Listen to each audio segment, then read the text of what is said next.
What's up, guys? ArtistVersion1 here, and welcome to another edition of the three-way dance. And of course, you can't have the three-way dance unless you have three people. So joining me, as always, is Shelby, aka Shubs. Heyo. And as always, Nick. Hello. All right, and we got ourselves a show here tonight. Of course, we always started off with the news. We got our top 10 favorite WrestleMania matches, not necessarily the best, but our favorite WrestleMania matches. Plus, of course, it came from eBay, amongst other stuff in there, and maybe some extra stuff if we have time for it. So let's go ahead and hop right into it because we got a lot of show here tonight. So, let's get on to the news cycle here. So the first thing coming out of Monday Night Raw, Sheamus's Open Challenge last night produced Humberto Carrillo.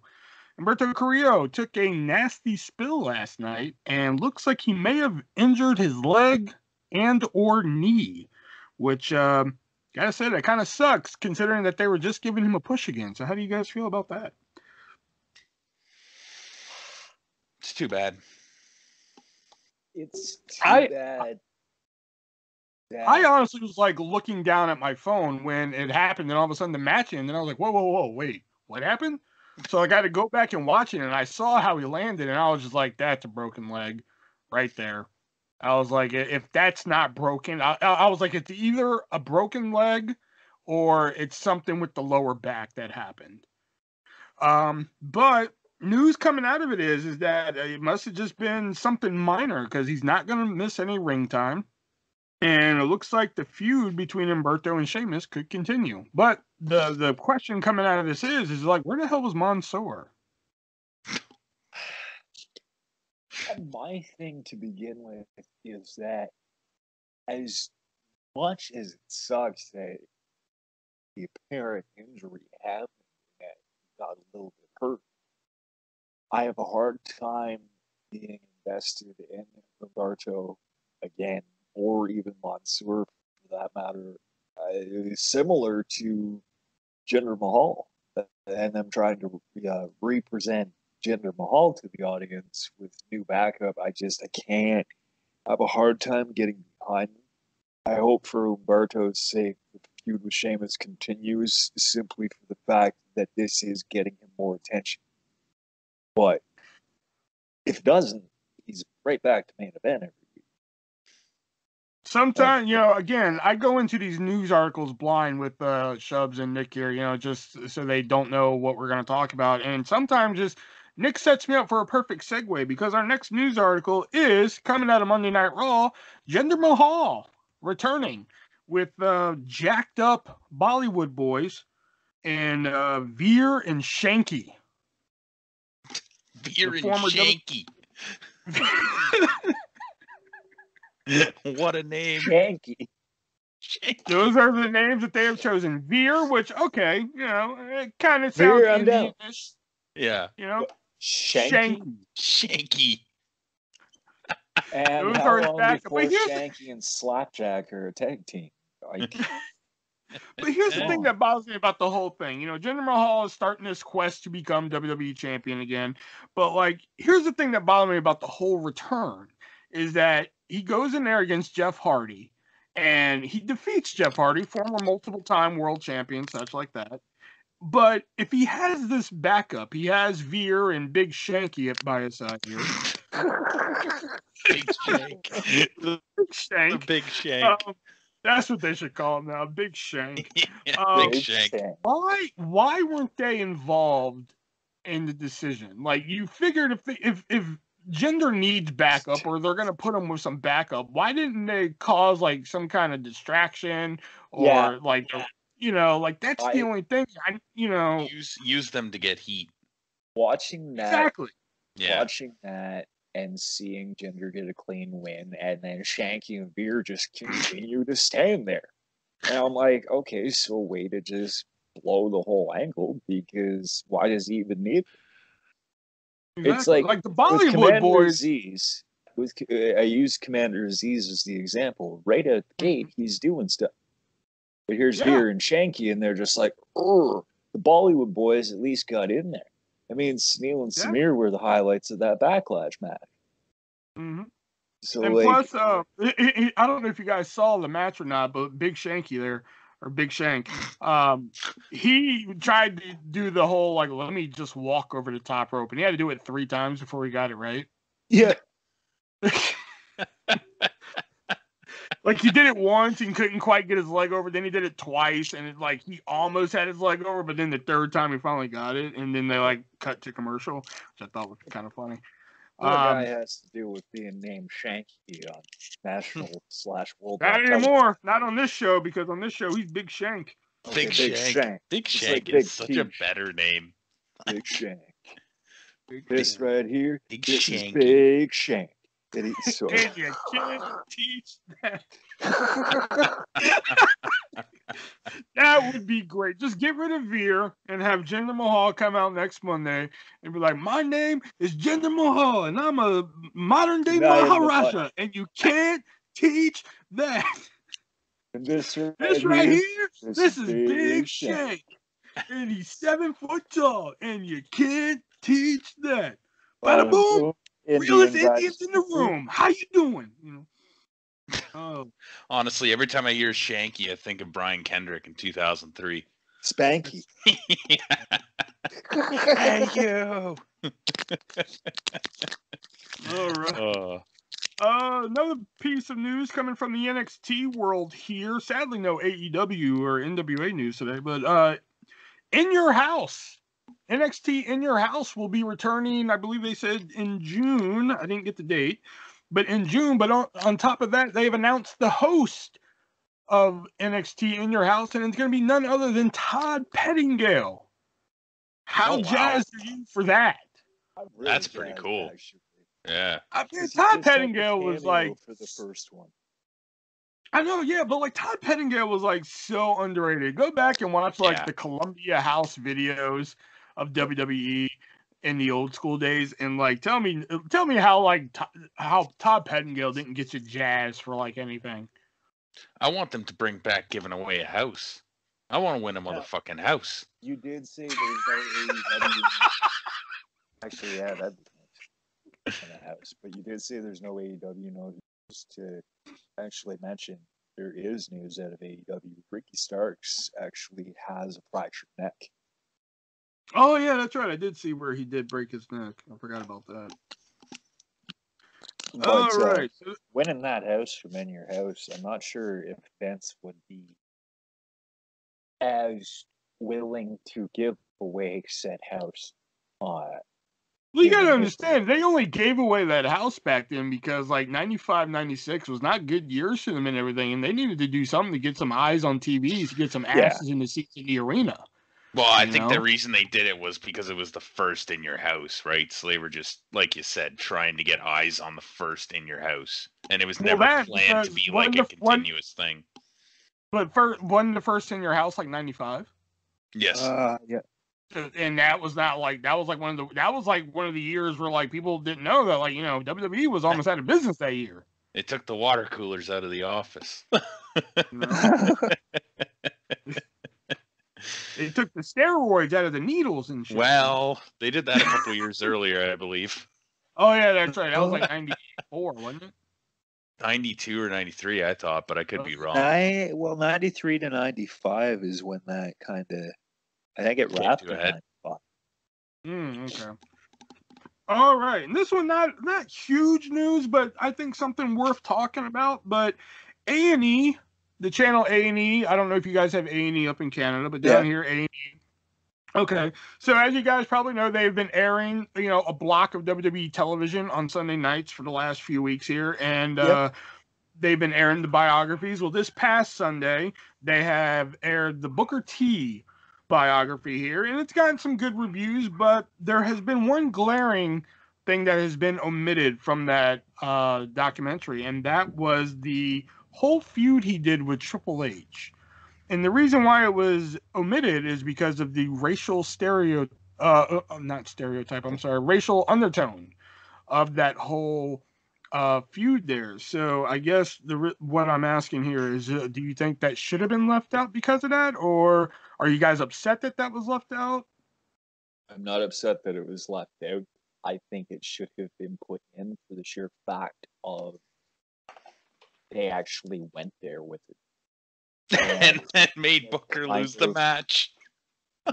Like, and then he lost. Like, and the impact that had is what they should have done. Yeah. But I mean, I can understand why they did it overall, but still, I just feel like it would have been better if they had have gone the route of, okay, so this happened. And just when everybody thought he would win,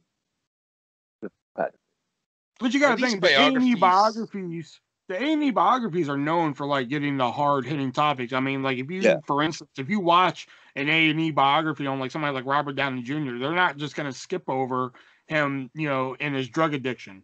You know, if you watch one on Charlie Sheen, they're not going to skip over, you know, Tiger Blood and winning and shit. You know, well, so apparently they didn't talk about the about Deborah and the Steve Austin one, from what I heard. Did they not?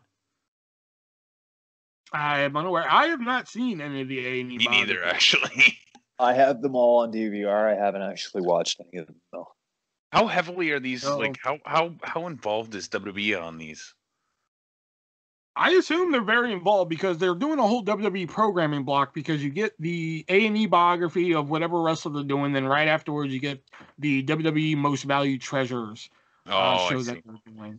So I assume they're somewhat at least involved in these biographies, because they have to license the footage.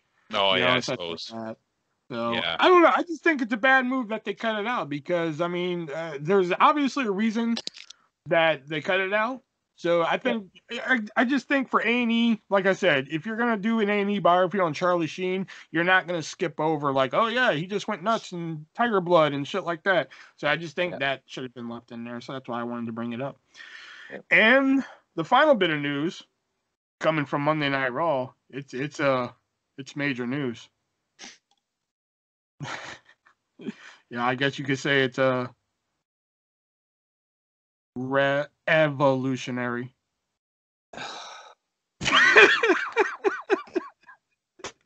It looks like we got a little bit more of confirmation on what Eva Marie's role is going to be when she makes her return. It looks like she's going to be more in a managerial role when she returns. So, given your responses last week to her coming back as a wrestler, would you be more inclined to her coming back as a manager than as a wrestler? Only if she becomes a train conductor. For Braun Strowman.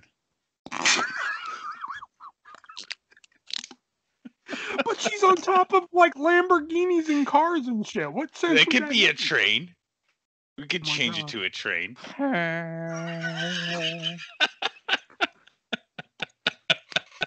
That would like be the biggest bait and switch ever in WWE. She's on top of Lamborghinis for weeks and such, Evolution, all this stuff, and then like 1 week Braun Strowman comes out and then like waves for somebody to come out, and she comes out in like a conductor uniform. She's just like on top of his shoulders, like riding him like a train. Oh my god. Oh no.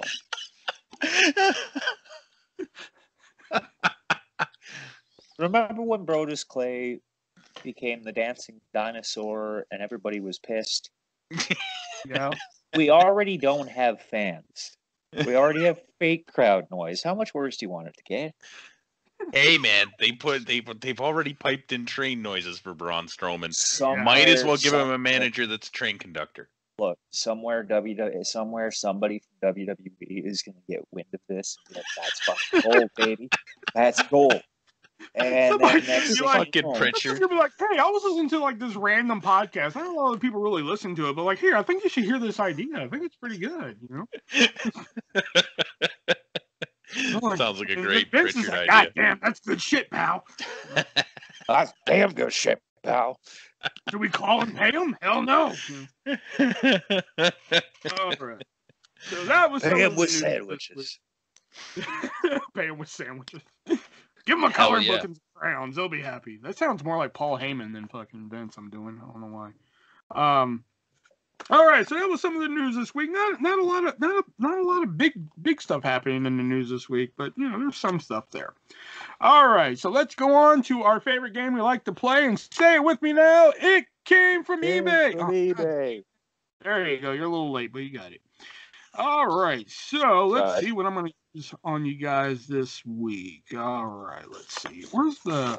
Okay, yeah, here's the list on the back here. All right, this is a fun one. All right, guys, here we go. Remember, best 2 out of 3. I think you say that every week. This is a fun one.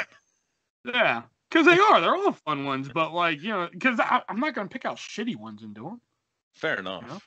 Fair enough. The point of that. All right, so the first item here is from 1991, and this I won't say fun one again, but I will say this is creative. It's from 1991, and they are Jake the Snake Roberts, you know, the greatest of all time. They are Jake the Snake Roberts lunch bags. Nice. It is a pack of lunch bags, and it's kind of like the brown paper bags that you would get, but they're white, and they have Jake the Snake Roberts on them, and you get a whole pack of them. So Shelby, how much are the Jake the Snake Robert lunch bags from 1991 going for? A whole pack of them from 1991 going for on eBay. How many's in a pack? Are we talking a dozen here? Yeah, about a dozen. I didn't really get the count, so yeah, it could be more than a dozen. Fair enough. $50. $50. All right, Nick, how much are the Jake Roberts 1991 lunch bags going for on eBay? $50.01. Okay, y'all can't keep doing this every week. But it's a game. But Nick screwed himself on that one because Shelby gets it because the price is actually only $19.99. Hell yeah. Yeah. Should have went $49.99. I thought about it, but I wanted to be bold. Fair enough.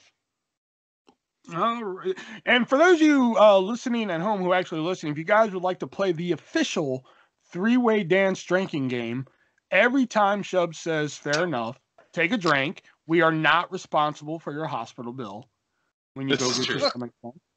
But all right. And the next item here. Yeah. The next item here, this one, when I saw it, I was just like, are you shitting me? Like I couldn't, not the price, but I was just like, are you shitting me? Like this item actually existed. And that is from 1987. It is just WWF shampoo. Now, what it is, well, I'm not explaining what shampoo is, obviously, but it's just a clear bottle with like a yellow substance inside, which would be shampoo, of course. And the label is just a WWF sticker. That's it. Simple as that. It says WWF shampoo, and the year is from 1987. And from the picture, it looks like it was barely used, if not at all. So, Nick, how much is the 1987 WWF shampoo going for on eBay? They really put that shit on anything they could, didn't they? $17.95. $17.95. All right, Shelby, how much is the WWF 1987 shampoo going for on eBay? $17.96. Oh, come on now. And Shelby, you probably could have had to win because you screwed yourself, because Nick gets it because the actual price on eBay is actually $99.99. And it is not that big of a bottle. I was expecting a reaction on that, but okay. All right, now it's time. Well, it's 1-1. It's not That's actually good. Shampoo. Yeah, that could be it too. But it is 1-1, you know. And now we got to do what we like to call the ass blaster item of the week here. I should really get God. Which is usually the item that like is just ridiculous here. Tully Blanchard's son, Big Show. I don't know what y'all's obsession with that item is, but okay. I think that was the first one you said. Yep. Yeah, I think it was. I think it was in the first week at least. Yeah, it was first or second, one of the two. Yeah. Oh, it had to be second because the first one we just did one item, and I was like, oh, here's one for fun. Then the second week is when I started doing 2 out of 3. Oh, okay. All right. This one here is from 1991. It is a foam Undertaker urn. So it was kind of like the foam urn. It was kind of like the foam fingers, but this was just in the shape of Undertaker's urn. All right. So, Shelby, for the win, how much is the 1991 foam Undertaker urn going for on eBay? You got to remember, this was the debut year of Undertaker in WWF. It's not signed? Not signed. This and is not it's a just signed. a Usually our final item. Usually our final item is signed. I usually find like a signed item, but this one is not signed. It is just a 1991 foam Undertaker urn. So this is probably like a catalog piece or something that when you went to the arena back then, you had to buy there. Yeah. $100. $100. Nick? $2,000. The price on this is gonna blow your asses off. Nick, you get it. Because the price I saw it for on eBay is $16,000. That is fucked. Oh. That's a goddamn foam. I could make that. I could go to like the store and grab the foam and cut that out in a shitty shape and just say, hey, I'm going to sell this on eBay. This is from 1991. Yeah. Are you telling me that I could cut this out and go on eBay right now and make how much money? $16,000. Okay, I'm going down to Home Depot tomorrow. You can't, dude. You would have to order curbside. That's true. But you have to remember, that's what they're asking and what they're getting are two different things. Fair. They get 16 cents. Plus, if you were to go get your own foam and make your own Undertaker urn, you would also have to have the Titan Sports stamp and everything else on there. I'm sure I could buy that online somewhere. I know some guys. I know some people. I got people. I know people. You know stamp people? Is that there? I might. You know I might. I might. He's a stamp guy. Yeah. It's like somebody a guy like, hey baby, I could buy your health insurance. I know a guy.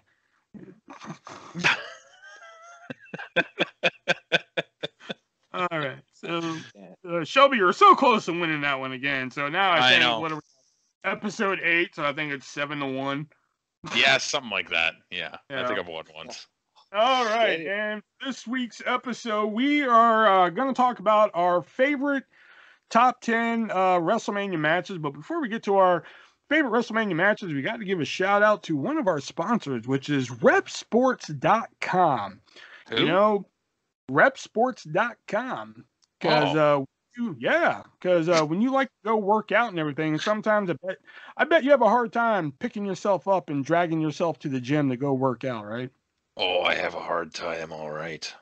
Oh yeah, I don't know why you sound exhausted all of a sudden, but they have a great product for that. That'll get you motivated and get you to the gym. It's called Broken Arrow Pre-Workout, and it's just a powder that you can mix in with water, fruit juice, milk, vodka, whatever you like, and it will get you energized and ready for the gym. And while you're at the gym, and you think you're coming down off that energy from the Broken Arrow, they also have Ray's energy drink in a variety of flavors, powdered and in can form, and you can get cases of that there as well. Plus, if you get done with your workout and you're still all hyped up on the Ray's energy drink, you can also get Hyper Sleep, which is another powder form that you can mix in with anything to put you down easy for the rest of the night. Also, there is plenty of t-shirts and hats and plenty of swag available with the Rep Sports logo and the Ray's Energy logo on there. And if you go over to repsports.com right now and get any of these products that we have just talked about here and use my checkout code ARTIST, that is ARTIST, at checkout, you will save 15% off your entire order. So head on over there right now and let them know that Artist sent you from the Three-Way Dance. All right, so let's get into our main topic here, which is our top 10 favorite WrestleMania matches here. So let me just pull up my list real quick. All right. And Nick asked in our group chat if we could do honorable mentions. We'll do our honorable mentions before we mention our number one, okay? Good. So I guess I'll kick it off because I'm going to kick it off with a very controversial pick. And number 10 on my list comes from WrestleMania 11, which is said to be not a very good WrestleMania. One of the worst. One of the worst, yeah. Up there with 9 and 2000. 2000, yeah. But I like this match. I think it was a very passable match. I thought it was very good. So for my number 10 favorite WrestleMania match, I picked Bam Bam Bigelow versus Lawrence Taylor. LT was a lot better in that match than anybody predicted he would be. Yeah, I mean, he did get blown up in it, and you can tell. Well, that's to be expected.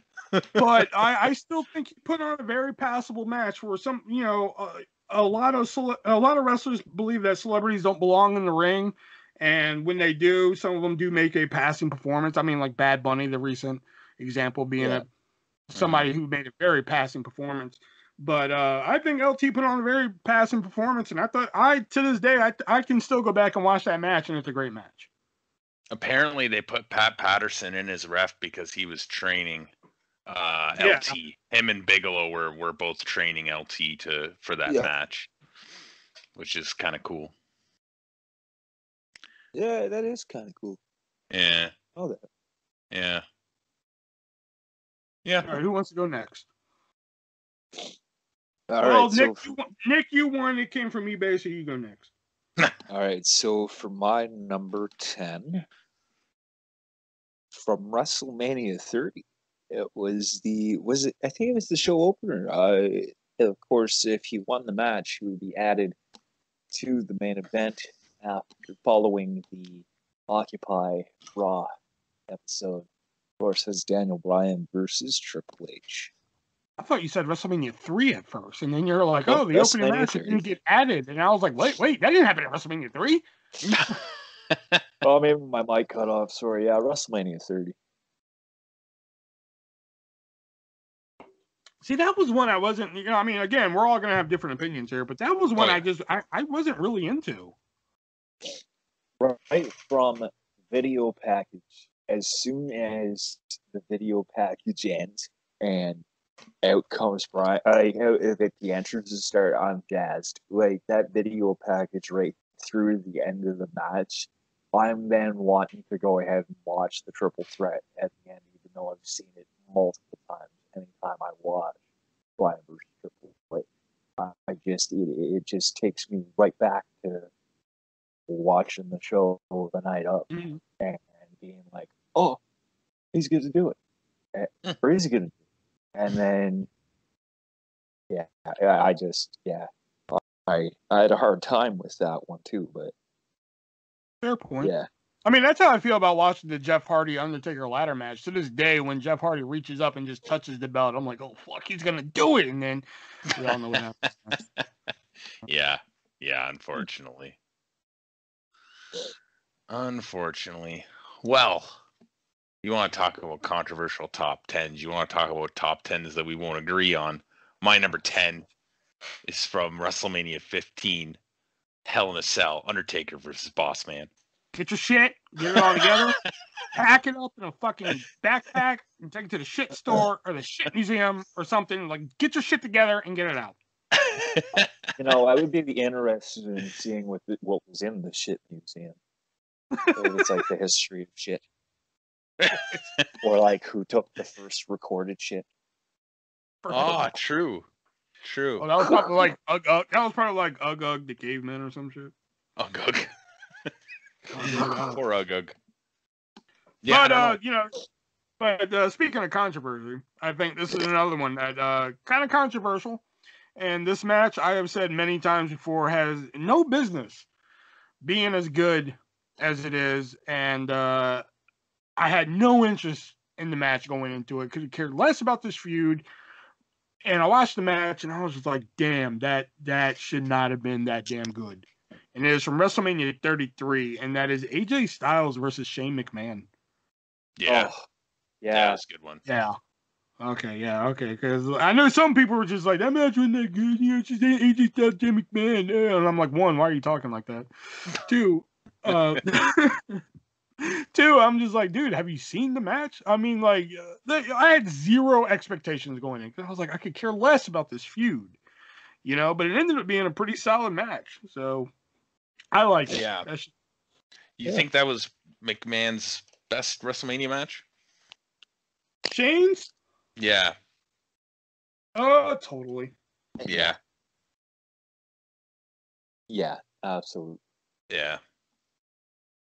Fair enough. Yeah. Take a drink. So that means it's my number 9 now? Is that what? Yep. You're number 9, yeah. Okay, so actually, for my number 9, I have Money in the Bank 3 from WrestleMania 23. Edge, both Hardys, Randy Orton, Mr. Kennedy, Finlay, King Booker, and CM Punk. Really? Kennedy. Yeah, I can remember being really, really excited that Kennedy won because I was obsessed with Mr. Kennedy at that point. And like Jeff Hardy doing the leg drop through the ladder into Edge, and like they're both down, and Matt Hardy's just like, oh, dude, like there's just so much of that match that I really enjoy. And when I thought about it, because I loved all the Money in the Bank WrestleMania matches, but of all of them, I would put the third one ahead of any of the others. So Really? yeah. See, I struggle with putting a Money in the Bank match on here, and in fact, I should have listened to my honorable mention, so I'll go ahead and mention it now. I struggle with putting Money in the Bank from WrestleMania 32 on here, the one Zack Ryder won. Oh, the Intercontinental title. Yeah, because of the way like Kevin Owens sold that suplex on the ladder. Because like once he took that suplex on the ladder, he was just dead the rest of the match and such like that. Fucking loved it, but like strangely, none of the Money in the Banks made it to my list. But like I don't know, 23. I mean, I like a good ladder match. I'm not gonna sit here and say that I don't like a good ladder match, but like I don't know. Again, different opinions. But like out of all the ladder matches, I wouldn't have thought of WrestleMania 23.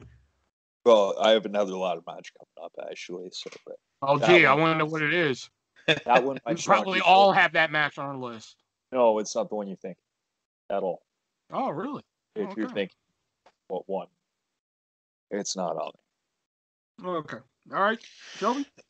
Shawn Michaels versus Steve Austin for the WWF title at WrestleMania 14. Okay, yeah. I had a lot of the WrestleManias from 11 to, well, I have all the WrestleManias from 11 to 22 on DVD, so a lot of my list consists of matches from those ones because that's what I kind of grew up on. So I really enjoyed Austin. I mean, this was the beginning of Austin, right? So, I mean, the Austin era has begun. Exactly, right? Stone Cold. You know, we were talking about this, I believe, in either YouTube or one of the autographs groups I'm in. But like, you know, as we famously know, Austin's one of the many names that Austin was supposed to be was either Fang McFrost, Otto Von Ruthless, or Chili McFreeze. Can you imagine Jim Ross screaming one of those names? Chili McFreeze! Chili McFreeze! I'm really McFrost! You know. But imagine the kind of promotion they would have done with McDonald's. Imagine what? Kind of promotion they could have done with McDonald's with Chili McFreeze. McFreeze! Hi, this is Stone Cold Steve Austin. Come on down to McDonald's right now and get the McFreeze McFlurry right now, and that's the bottom line. You know, okay. Because McFreeze said so. Yeah. But, do y'all have McFlurries in Canada? Just so we're clear. Yep. Yeah. Okay, just making sure, because sometimes you have different menu items. Okay. All right, so now we're on number 8, and again, this is what makes my list a little different. I think this one y'all are going to be like, really? But coming in at number 8 is actually a match from WrestleMania 19, and it's probably not either of the ones that you're probably thinking of. But I picked Hulk Hogan versus Vince McMahon. Oh, wow. I dig this match, man. Because, yeah, I mean, I could see it for, like, history. Well, not even just history, man, because, like, Vince bumps his ass off in it. Yeah. Vince bumps his ass off in it. I mean, he does a leg drop off a ladder on Hogan through a table. And then you have, and believe it or not, I mainly like it for this one shot in the match. It was the point where McMahon goes under the ring and pulls out the pipe. And before you know he has the pipe, the camera shows his eyes. And he's like all crimson mask and shit. And his eyes are just like, yeah, fucker. Got you now. You know, and then you see the pipe and shit. Oh my god, it's just such a fun match to watch. I fucking love it. You know, I just wish Hogan and Michaels happened at WrestleMania, because then it'd be number one. But I love Hogan and McMahon. Like this number 8 slot, this is the slot I struggle with. I had Money in the Bank from WrestleMania 32 on here, and I was like, no. And then I almost put Shawn and Vince from 22. But I was like, I had more fun with Vince and Hogan at 19 than probably both of those matches. So I was like, I gotta go with Hogan and Vince. But what if at 22, instead of Shawn versus Vince, it was Shawn and God versus Vince and Shane? Oh, then it'd be number 1. Oh, okay, yeah, fair enough. Fair enough. Take a drink. Damn, Spotlight wins. That's how that match should have ended. The Spotlight should have pinned Vince. Jim Ross. God! My God Almighty! God is what? God Almighty! God! The Almighty has won. JR, you're gonna have an aneurysm. By God, King, he's right here. Can you imagine Road Dogg and God teaming up? It's me. It's that D-O-double-G and that G-O-double-D. Okay. All right, I'm really fucking now. All right, we'll stop. We're going to hell anyway, so. Yeah, pretty much. All right, Nick, what's your number 8? My number 8 is the Hollywood Backlot Brawl. Piper Skuldust. That's a good Obvious one. reasons. That's a good one. Nice. That was WrestleMania 11, wasn't it? No, that was 12. Oh, that was 12. Okay. Yeah. I have nothing bad to say about that match. No. I mean, the stock footage they used from the actual chase scene. I can't believe they got away with that, but I guess it's public domain because it was like on the news, right? Yeah, I think news footage is somewhat public domain, yeah. Yeah. And it's WWE. Think about that. Think about what you're saying. It's WWE. Don't run anything past them. Oh, fair. That's fair. Big Shank. Big Shank. God. All right. Well, my number 8 is going to be Rollins versus Balor versus Miz from WrestleMania 34 for the Intercontinental Championship. I actually really enjoyed this. Somewhere right now, Aaron just died a little inside. Because Miz? Yeah. Yeah. I don't know. This is the newest, most current match on my entire list. I really enjoyed it. It was one of the first WrestleManias I'd watched live. And it was one of the first WrestleManias during the time that I came back to watching wrestling, I guess. So. I mean, wasn't a bad match, in my opinion. Again, we're all going to have different opinions. But it wasn't a bad match, in my opinion. But to me, it just, I don't know. Like, it went, for me, I wouldn't have watched that WrestleMania and been like, holy shit, you got to see Miz, Balor, and Rollins, man, you know.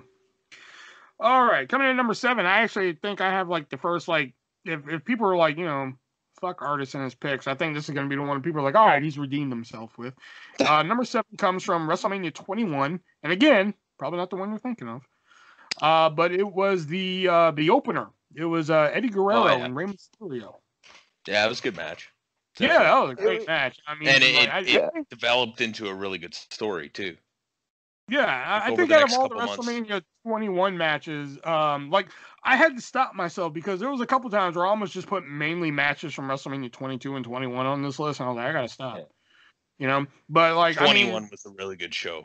Yeah, 21 was great. I mean, you had Michaels and Angle, you had Orton and Undertaker, you had the first Money in the Bank match. I mean, you had some great matches there, but like, I think Rey Mysterio and Eddie Guerrero really get overlooked on that show.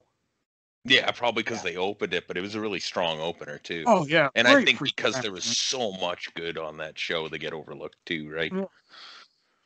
I think the only thing that would have made it better is Eddie screaming, "Where the fuck is Vicky?" You know? Yeah. That's a couple months later down the road. Yeah. I recently saw their Judgment Day match, and that was a really good one too, actually. Yeah. Judgment Day. Was that before SummerSlam? Yeah. It was the pay-per-view after WrestleMania. Yeah, that was before Dominic. It was before. Actually, that was when he was saying that he was going to tell them the secret. It was at that pay-per-view if he won, and then he lost. I think he got disqualified. And then he told them anyway. And then he told them anyway. The thing about me, you seem to forget. I lie. Dominic, Ray is not your father. I'm your father, Dominic. I'm your puppy. He's so good too, because I watched the SmackDown before Judgment Day, and Rey Mysterio took on Super Crazy in just a one-on-one match, and Eddie went on commentary, and he is so good on playing a heel on commentary alone. He was incredible. I miss Eddie so much. Yeah. I believe it's Nick. Yep. Oh, already? Number 7. Okay. Number 7. The ladder match for the Intercontinental Championship from WrestleMania 31. Brian won. Oh, yeah, that was a good one. They had a good group of people. Harper's powerbomb to Dean Ambrose. Oh, man. That makes it, every time I see it, I'm like, oh, my God. Damn. Just like and he does, the with his hands and stuff, the kisses and stuff, and I'm like, yeah. Just the quote unquote cast of characters in that match is great, because I fucking love Luke Harper, R-Truth, Stardust. Stardust is in there. Bad News Barrett, Daniel Bryan, Dolph Ziggler, Dean Ambrose. That's a good ladder match. I gotta admit, that's a good one. I mean, of course, if you put Stardust in the match, I mean, that's an automatic 5 stars right there. Alrighty then. All right, number 7 for me is Brett versus Owen, WrestleMania 10. No argument with that. Yeah, no argument. I mean, what can we actually say about that match that hasn't already been said? It's good. Brett versus Owen. Yeah. It's good. It's good match.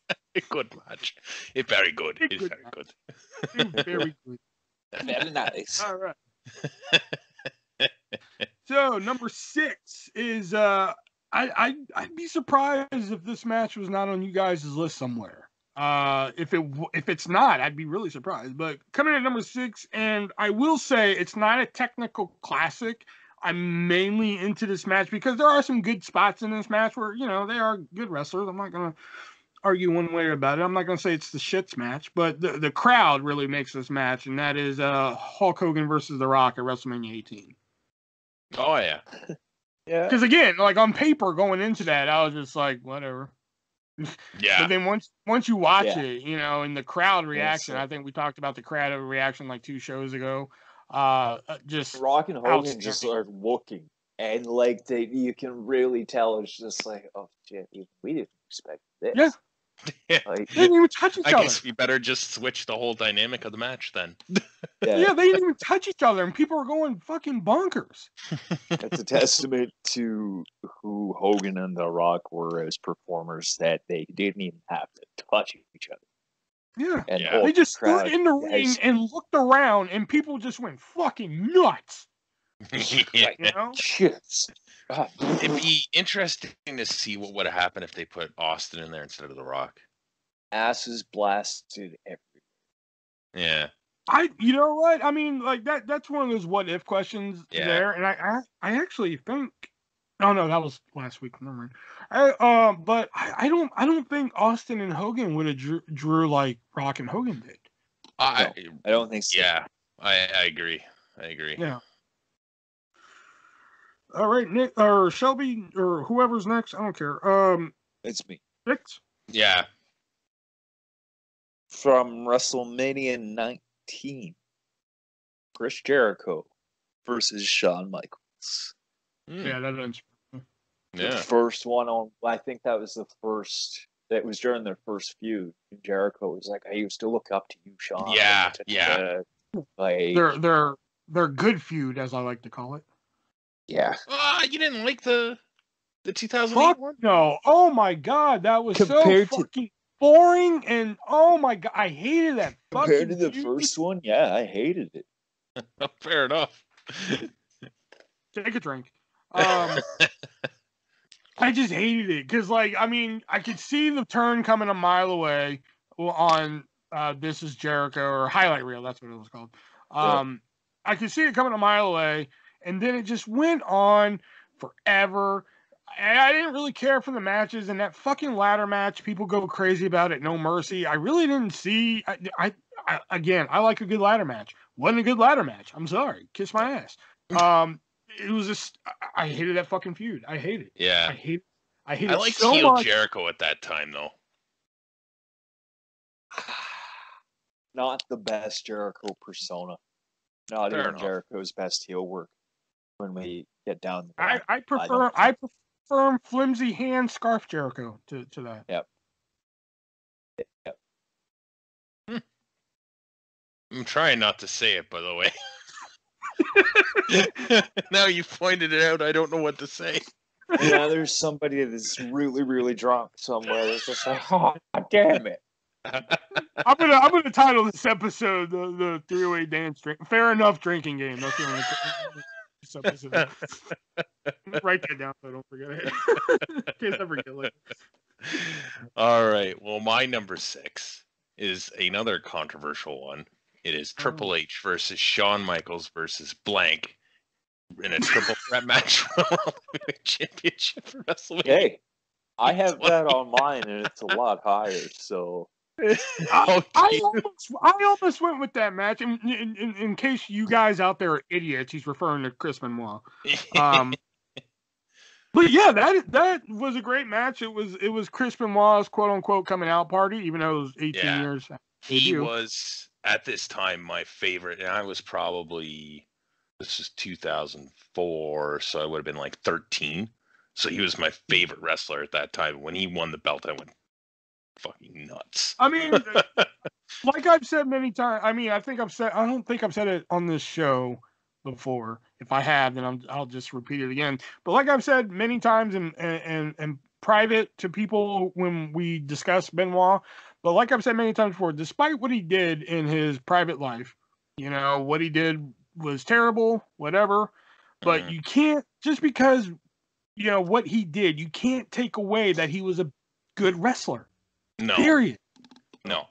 You can't just delete history. I mean, that's like if you went off to become like the best, like, I don't know, like sand blower in the world. Like you're the best or glass blower. You're the best glass blower in the fucking world. Like everybody knows you because you're a glass blower and you make the most beautiful fucking glass art and shit like that in the world. But then you go off and kill somebody. Okay, yeah, you killed somebody and you're a bad person because of that. But that doesn't make you a bad glass blower. Yeah, no, exactly. And that's what people do. Like people are like, "Wow, I used to like Benoit, but then he killed his family. That makes him a bad wrestler." I'm like, no, that's not how it works. That's not how any of this works. That's not. No. No. Person doesn't define the. Now, if you knew Benoit in real life and you're like, man, he was a nice guy. He was a nice guy and everything, and then he killed his family. Well, I don't think he's a nice guy anymore. Fair point. Valid. Shit. If I were friends, I've known Nick and Shelby for 12, 13 years now, something like that. And if one of them went off and killed somebody, I'm like, wow, they were a nice guy, but then they went off and killed somebody. I don't think they're that nice anymore. But, yeah. But, so I take offense to your Triple H versus Shawn Michaels versus blank comment.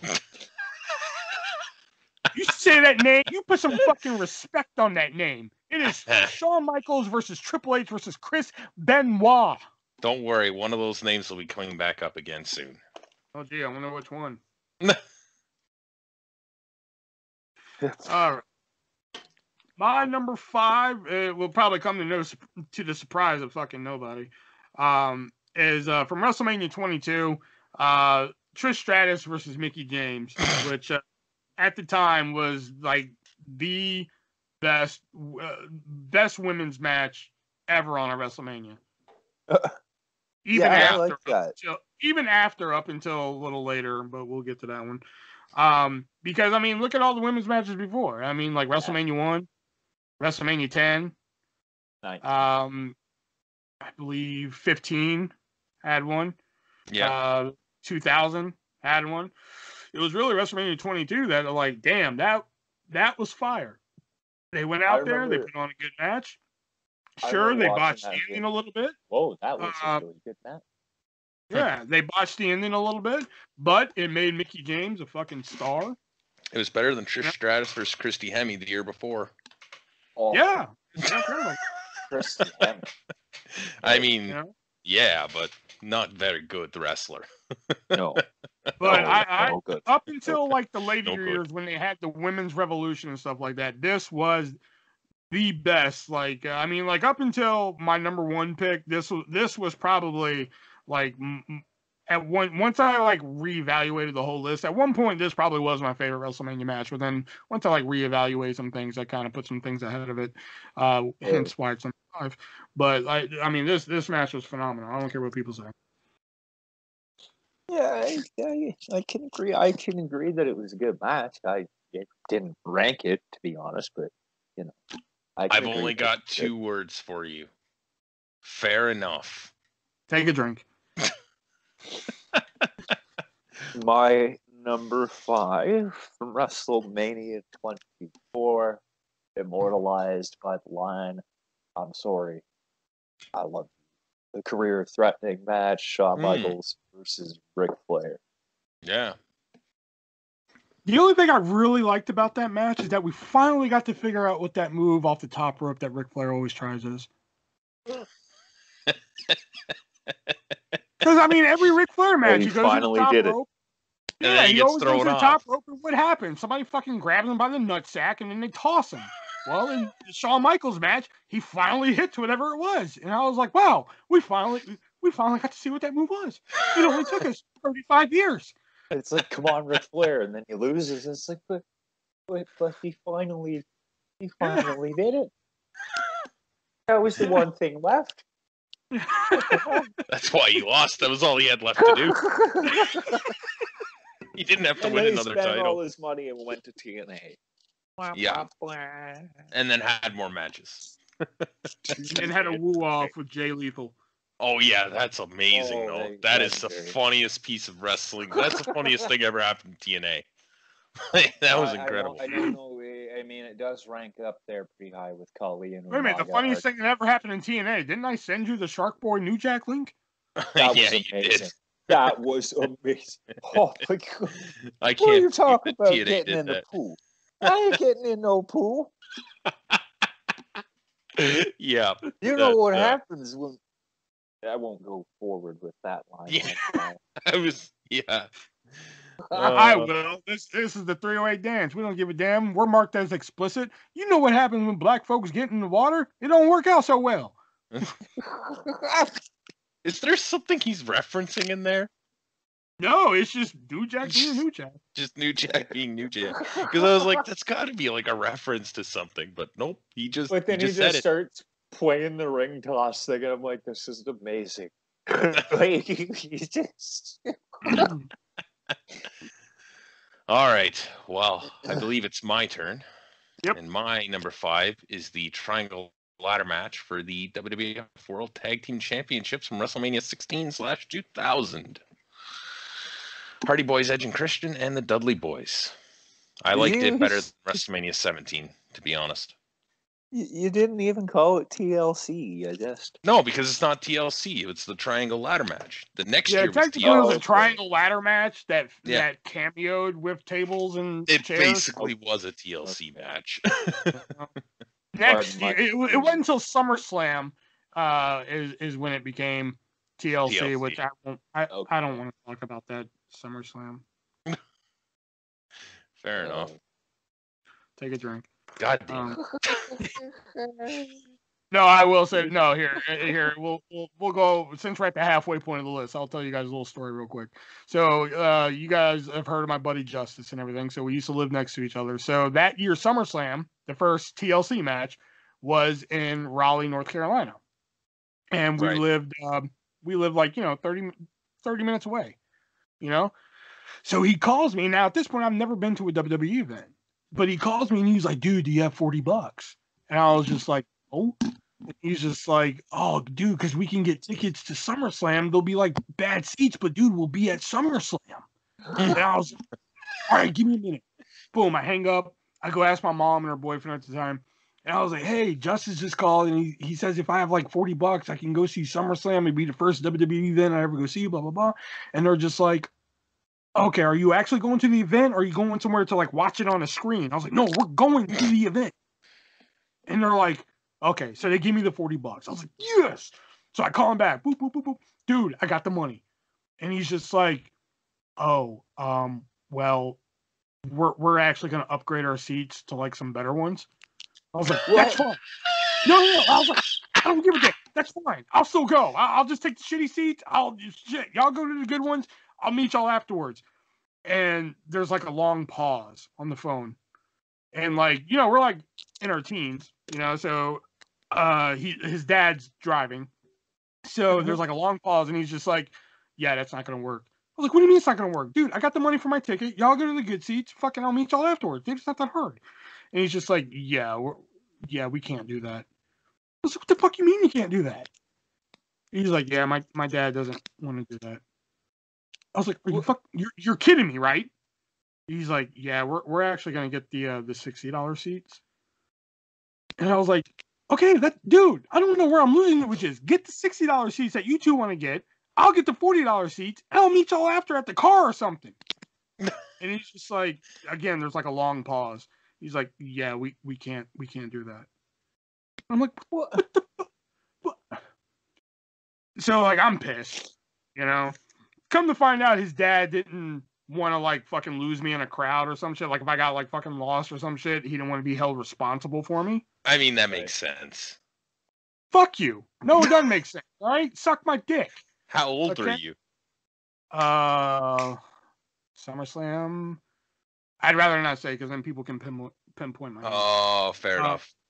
But I was in my teens, but like still to this day, I fucking drill that home because like Justice would be like, "Oh yeah, one of my favorite matches I ever saw live was the first ever TLC match at SummerSlam." And I was like, "Gee, I wish I was there to see it." And he's just like, "You really need to get over that." And you're like, no, I'm just like, "Fuck you, no." All right. Yeah. A cool story there. All right, so coming in at my number 4. Again, I'm surprised this one's not on you guys' list. If it is, I'd be surprised because y'all haven't said it yet. But number 4 on mine is Bret Hart versus Roddy Piper from WrestleMania 8. Oh, not on mine. No. Oh, guys are missing out. Such a great match. Such a great match. Like I don't that know was if I've actually seen this match. Well, I didn't start watching until like 2002. This is like one of those matches where, like, even as a kid, when like, I'm watching it, I'm all about the action and stuff like that. Like, I want to see fast-paced action and shit like that. This is actually one of those technical type of matches that, like, even as a kid, I could sit down and appreciate. Oh well, I mean, it's Piper, right? Like, like even like when I'm like 8, 9 years old, watching this on an old VHS tape and shit like that, I was just like, man, this match is good. Piper was such like an animated character, like I can see why anybody would be able to throw on a match of his and just watch it for, how he reacts and and like even like the little like he's debating whether or not he wants to hit Bret Hart with the bell or not so he can retain and such like that. This is all the little stuff about it. Great match. Yeah, for sure. And y'all should be disappointed in Shelby because he hasn't seen this match. I will go and watch that match tonight if I remember. I saw Roddy Piper versus the Bounty where he won the Intercontinental title. Well, that's not Roddy Piper versus Bret Hart. It's nowhere near as good. The Mountie. Oh boy. Yeah. Isn't he like your god up there or something? Yep. No, that's Bret. Oh, yeah, that's true, actually. Actually, here it might be the Sheik. What? Well, the Sheik was really big in Toronto. Not Iron Sheik, the other Sheik. Oh, that Sabu's Sheik. uncle. Yeah. Yeah, Sabu's uncle, yeah. There you go. All right, so Nick. My number 4 is the interpromotional contest from WrestleMania 21, being Kurt Angle versus Shawn Michaels. Yeah, that's a good one. Yeah, for sure. I mean, much like I said about Piper and Hart, that's again, I'm not a real big arm bar type of guy. But that's one I can actually sit down and be like, okay, it's gonna start slow at first. I have to remind my brain it's gonna be slow at first, but when it picks up, it's gonna pick up. Business picks up. That's a lot of Kurt Angle matches, realistically, though. That's how a lot of his matches start. They're very slow paced in the beginning and then pick up near the middle. And then explosive at the end. Yep. He been the rest. Yeah. Yeah. My number 4 is the first time I've heard these two names put together on any of these lists. It's going to be The Rock and Stone Cold from WrestleMania 17 for the WWF Championship. The only thing I didn't like about this match, obviously, was Austin turning heel at the end. Everything else I thought made sense. It was just why would you turn him heel? I was hoping you were going to say WrestleMania 17 won to exactly the point. It didn't make any sense to turn Austin heel. Yeah. I believe it or not, I wasn't a huge fan of the Austin Rock trilogy except for 19. Oh, really? Yeah. That was the only match I really got behind. I thought this one had a really good story building up to it. Wasn't that the year, though, they used, you think you're special, you do, as, the theme for it and shit? Yeah, the, what the hell is their name? Limp Bizkit? Yes, that's correct. That's probably the only thing I like about that the video. 19, though, too. What's that, Nick?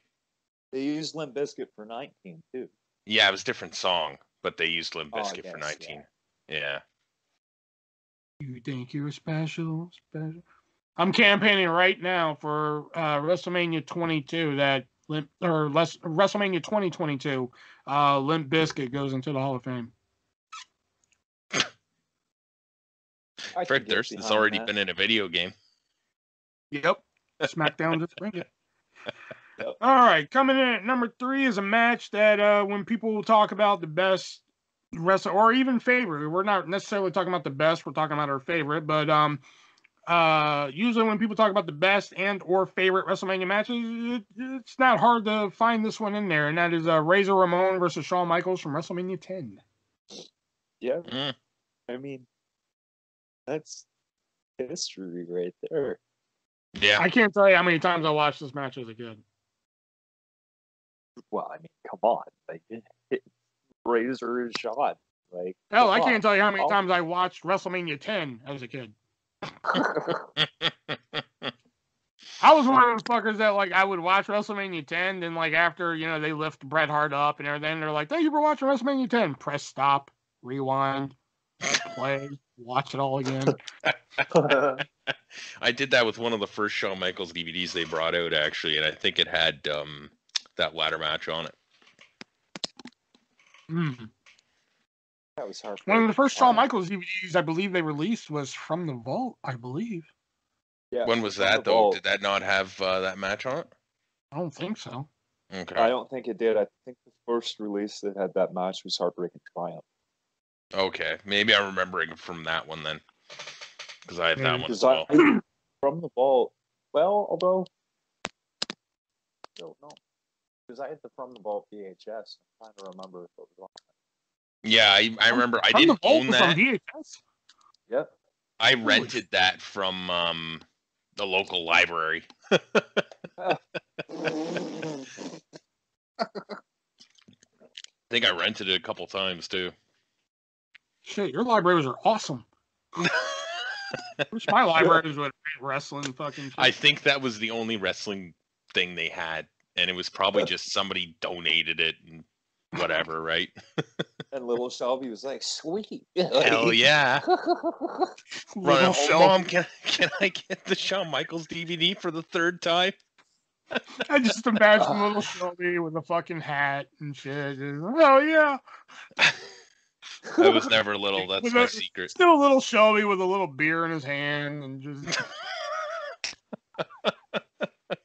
This is near beer. Stay tuned for our spin-off series, The Three-Way Dance. Little Artist, Little Shelby, and Little Nick. Little Nicky. Little Nicky. No.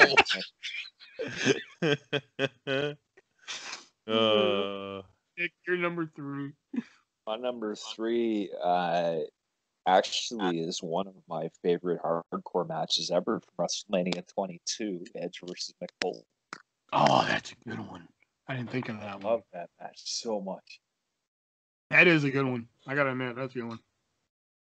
I love it. I love it. Wish they brought back the hardcore title at that time. I know. They kind of did. Yeah, they didn't really count. No, they didn't really do anything with it. And technically, it's back at the moment. It's just called 24/7, and they don't do hardcore matches. So it's not the hardcore championship then. Who's the champ right now? Is it Truth again? It's still Truth. He's been champion for like 2 months now. Oh, really? So Bad Bunny gave it back to him. That's right. Yeah. Well, and technically, the Old Spice guy won it for a couple seconds. Yeah. Eric Bogan had it. Yeah. Positive. Well, my number 3 is a bit of a repeat here. I have Kurt Angle versus Shawn Michaels from WrestleMania 21. Okay. All right. So then we've already talked about that. So number 2 on mine is Charlotte versus Sasha Banks versus Becky Lynch from WrestleMania 32. Really? The first ever Raw Women's Championship match. I mean, it was a good match. I won't deny that. Okay. I mean, it was a great match. I mean, you had Sasha doing a dive that if she wouldn't have tucked her head in time, she'd probably be dead. I mean, go back and look at it. I mean, like, if she didn't tuck her head, she'd been dead. I remember being Charlotte. Like, damn. Yeah. You had Charlotte doing, I believe that's when she busted out the corkscrew moonsault, is when she busted out that one, I believe. I believe too, next because I ate a whole casserole during WrestleMania 32. Did you say you ate a whole casserole? Yes, a whole casserole and a whole meat pie. And I'm pretty sure I regretted it when Charlotte did that flippy do thing, because I was like, holy crap. And then I was like, oh, holy crap. And I had to turn it off with head. I think the bigger question from this here was, what were you going through when WrestleMania 32 was on to eat a whole casserole and a meat pie? Because it sounds like you were going through some shit there. Actually, no. I just really wanted meat pie and really wanted casserole, and it was tasty. And next thing I know, it was all gone. My roommate was really mad. Fair enough. Drink. Damn. But I think Sasha really shined in this match. I'm not a huge Becky Lynch mark, but I think she played her part well in this match. And of course, I love Charlotte, big ass titties, love them. Even though they're small again now, but I still love them. Love to put my face between that Mount Rushmore and okay. I didn't mean to say that out loud. I'm sorry. Still a good match. Let's just move on. Yeah. So my number 2, it's also a triple threat match that was mentioned earlier. In my opinion, the greatest triple threat match ever. Triple H versus Shawn Michaels versus the Rabid Wolverine. Chris Benoit for the World Heavyweight Championship. WrestleMania 20. Even the video package too was even great. Like, just the way they built it up. Benoit's going to sign the contract. You know why I'm going to walk out of WrestleMania as champion? Because Chris Benoit is for real. Fuck on King. It's Shawn Michaels. He's just super kick Benoit. Sign the contract. Fuck on. Like, and like even his Royal Rumble win to set up. Yeah. yeah. And the way he eliminates the Big Show, it was just like, oh man. Yeah, they put so much stock into him for like 5 or 6 months. He was, huge. Yeah. Yeah. Just for them to kill it at SummerSlam, which, I mean, I'll believe, even though they did take the title off of him at SummerSlam, they at least gave him a good match with Orton at SummerSlam. They did, and it was a good, I think Orton deserved that title win, too, and I think it kind of set up the future for Orton as well, right? It's too bad that, like, the night that he basically died, he was supposed to win the ECW title, but what are you going to do? But, I mean, we did get John Morrison out of that, right? So. Yeah, I suppose. I would have preferred a Benoit win, but... Well, that's a lot of us would have preferred a lot of things. Yep. All right. Well, my number 2 is Kurt. You're so wait. You're so selfish. You would have preferred a Benoit win. Where I'm pretty sure there's people out there who would have preferred a Nancy and Daniel alive. And this is when we get kicked off. You selfish bastard.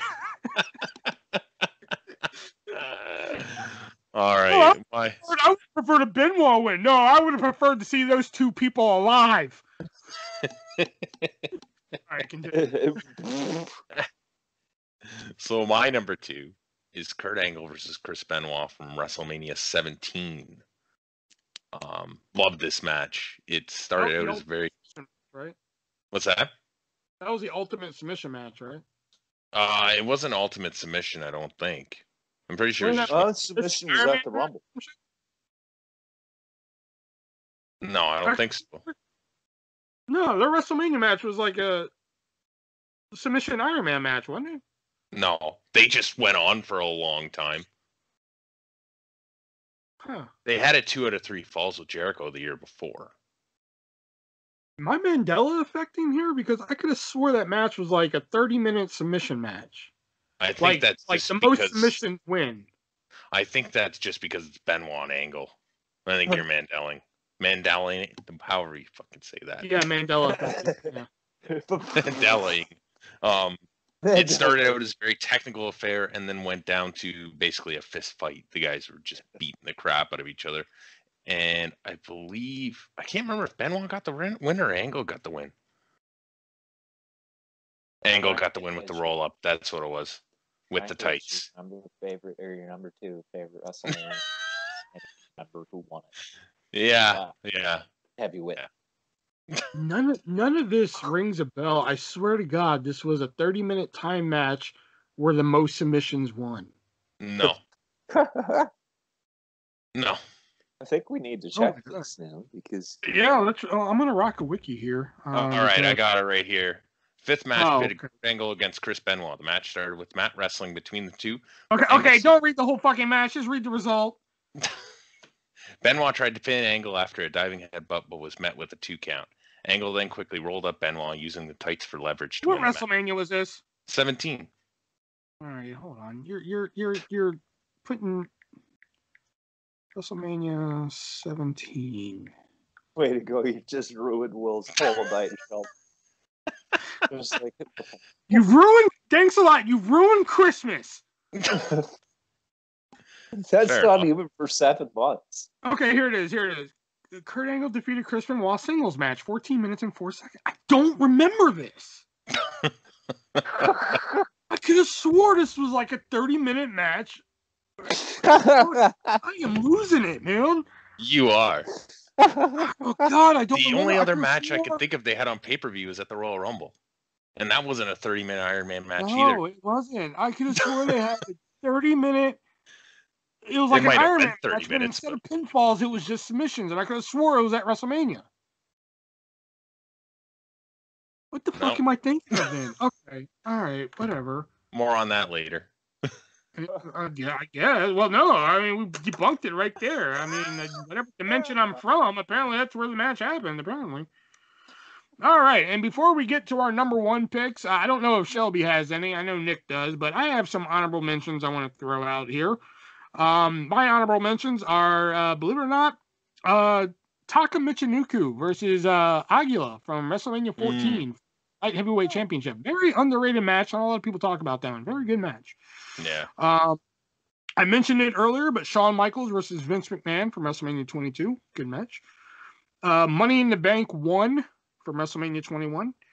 WrestleMania 32's Money in the Bank match, the one with Zack Ryder winning. And finally, believe it or not, ECW versus the New Breed from WrestleMania 23, only because of the way Matt Striker took that DDT at the end. Oh, yeah. Those are my honorable mentions. Mine are, let's see here. Actually only have 2. The Cruiserweight Open from WrestleMania 20. Really? I just love it. No specific reason. And believe it or not, Undertaker versus Mark Henry in the casket match for when he dives, especially for when Taker dives over the rope and over the casket to get to Mark Henry. That one I can at least understand, but the Cruiserweight Open, I'm like, ooh. Yeah, I really like the Cruiserweight Open, man. I don't know. But, shit, at least I can remember that match actually happened. Oh, God. I don't have any honorable mentions, so. Okay, hold on. I gotta look this up. Hold on. Submission Iron Man match. I feel like there was one that happened. I just don't know if it was between the two of them. I swear it was these two. No. Kurt Angle. No, that's not it. Okay, fuck. Okay, maybe. Okay, whatever dimension I'm from in the Mandela Effect, that's where it happened, apparently. Just like it's Bears, not Berenstain. All right. Catch me on my spin-off podcast, The Mandela Effect, coming soon. My number one favorite WrestleMania match of all time is no surprise, probably. Again, when you talk about favorite WrestleMania matches, this one's bound to come up, and that is Undertaker versus Shawn Michaels, WrestleMania 25, not WrestleMania 26. WrestleMania 25 is the superior Shawn Michaels Undertaker match. It's more gooder. I happen to like it a lot. It's more intense. It's more dramatic. Yes, there's a couple slip-ups in there. There's a couple botches in there, but still, it's awesome. Deuce almost kills Undertaker, but still, great match. Love it. Yeah. Definitely the better of the two. Everybody fucking always is like, oh, WrestleMania 26 is my favorite. And again, I'm like, why do you keep talking like that? And secondly, no, it's not the better one. The first issue was funny. You keep talking like that. They always do it. WrestleMania 26 one was better. I'm like, please stop talking that way. Update on your Mandela Effect. It was Backlash 2001. Chris Benoit defeated Kurt Angle 31-51 overtime. 4-3. I knew that match happened. So it was actually the pay-per-view after WrestleMania 17. Okay. Oh, thank God. I just thought it was WrestleMania. Okay. Oh, thank God. Which I'm gonna go watch that match sometime soon too. Oh, God, I was like, I know this match happened. I swear to God. I could have swore it was. And then when I typed in Iron Man submission match and nothing like that came up, I was like, oh fuck, I've lost it. I don't know what's going on now. It was the first one to not have a title on the line. Oh wow. Okay. Yeah. Oh, thank God it happened somewhere. I just thought it was WrestleMania, so I just had the wrong pay-per-view. Okay. All right. Good. To the surprise of no one. Or it shouldn't be the surprise of anyone. My number one pick is the Intercontinental title match from WrestleMania 3. Macho Man versus the Dragon. Even George the Animal Steel got involved, man. Like, damn. Comes off series of Elizabeth. The Dragon and Savage would be at the top of Mount Madness. Yeah. Okay. I watched that one the other day too. That was actually a really good match. I did like it too. I like it. I do like the match. I'm not going to shit on it at all. It's just again, in my top favorite, it doesn't reach my top 10. I get what people like about it. I do. I really do. I get what people love about the match. It is a great match. Steamboat, Savage, two great performers. Awesome. You know, I have nothing but respect for the both of them, but like, I just, not for me, you know? Yeah. All right. Well, my number one, I'm surprised this hasn't been on either of your lists at any point. Bret Hart versus Stone Cold submission match, WrestleMania 13. Oh. I thought Hogan and Warrior would be on one of you guys's. I haven't seen that match. That one just doesn't really do much for me, to be honest. Warrior in general. It's a video podcast just so you could see my stare. This. All right, say your match again, just so the people at home can hear it. Bret Hart versus Stone Cold in the submission match of WrestleMania 13. Okay, fair enough. I mean, I can see why. I mean, that's awesome. Again, it's one of those matches that, like, again, I see why people. It's much like Savage Steamboat. I get why people like it. It's a decent match. I will say, I've seen it. It's good. It's intense. I like it. But again, doesn't hit my top. It'd probably be maybe my top 30 if we're to rank like all the WrestleMania matches like ever. Which, believe it or not, there's like a 5-hour video from Cultaholic that ranks every match, every WrestleMania match ever. Which I watched like the first 5 minutes of. Yeah. It probably reached there at least top 30. Yeah. All right, so that was our top 10 favorite WrestleMania matches here. Fun little thing there. I almost went with a different idea. I kind of wanted to do top 10 WrestleMania dream matches, but with everybody, kind of like our fantasy draft, but a little different. So WrestleMania dream match would be Bam Bam Bigelow versus Major Payne. Or Steve Austin, Stone Cold Steve Austin versus Stone Cold E.T. Have you guys seen Stone Cold E.T.? Yes. No. Oh god. Or Stone Cold or Stone Cold Shark Boy. Just see how bizarre matches could get and shit. I thought that would be good. This one was good too. We had some good conversation out of this. Yeah. But before we get to the Sports Star list of the week, I got to tell you guys something. You know what I was watching the other night? What were you watching? You guys remember the Geico Cavemen? Yes. Yeah. Did you guys know that they had their own sitcom? Wait, what? No. Yeah. For a short time on the ABC network, they had their very own sitcom called, very cleverly named, Cavemen. Clever. Yeah. I know, right? And I was watching that actually on DVD. And I bet you guys are wondering, that's not on DVD, is it? Well, it is because of our new sponsor. That is HardToFindTV.com and their sister site, FanMadeDVD.com as well. And you can find shows like Cavemen that were never released officially on DVD and other great shows that were never officially released on DVD. I'm talking all the great shows you like. I mean, did you know Clueless, the movie, had a television show? Yep. Yeah. Well, you can get that on DVD from HardToFindTV.com and FanMadeDVD.com. Hey, you like those Netflix original series? Hell yeah. Have you seen The Queen's Gambit? Yes.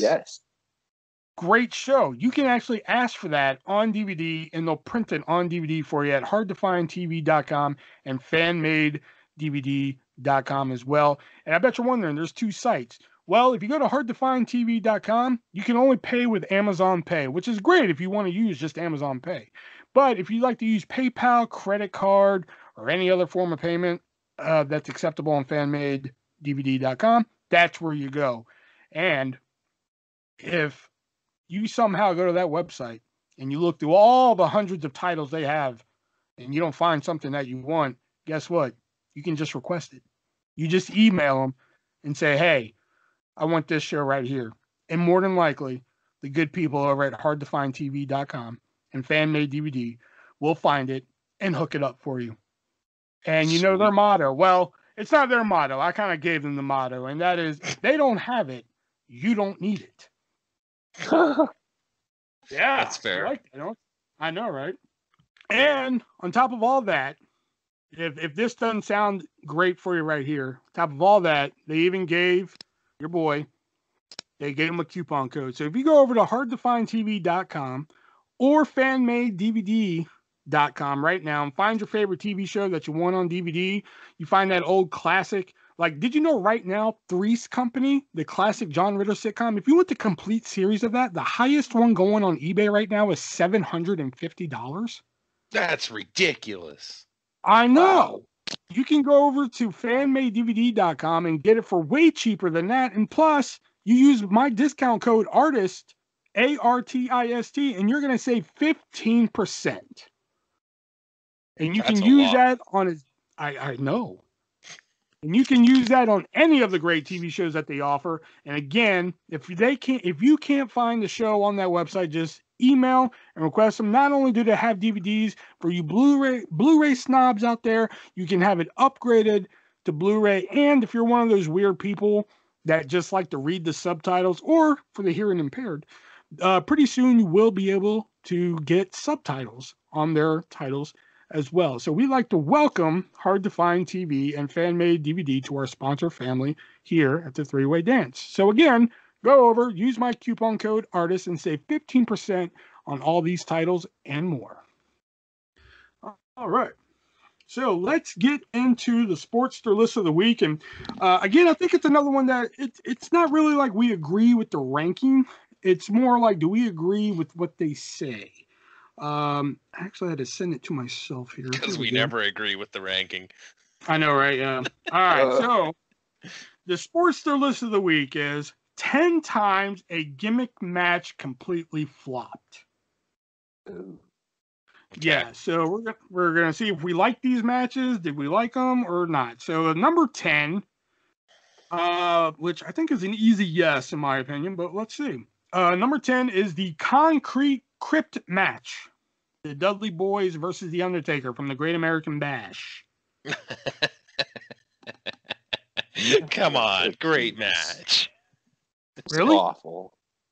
No. Oh, okay. I was like, please tell me you're being facetious there.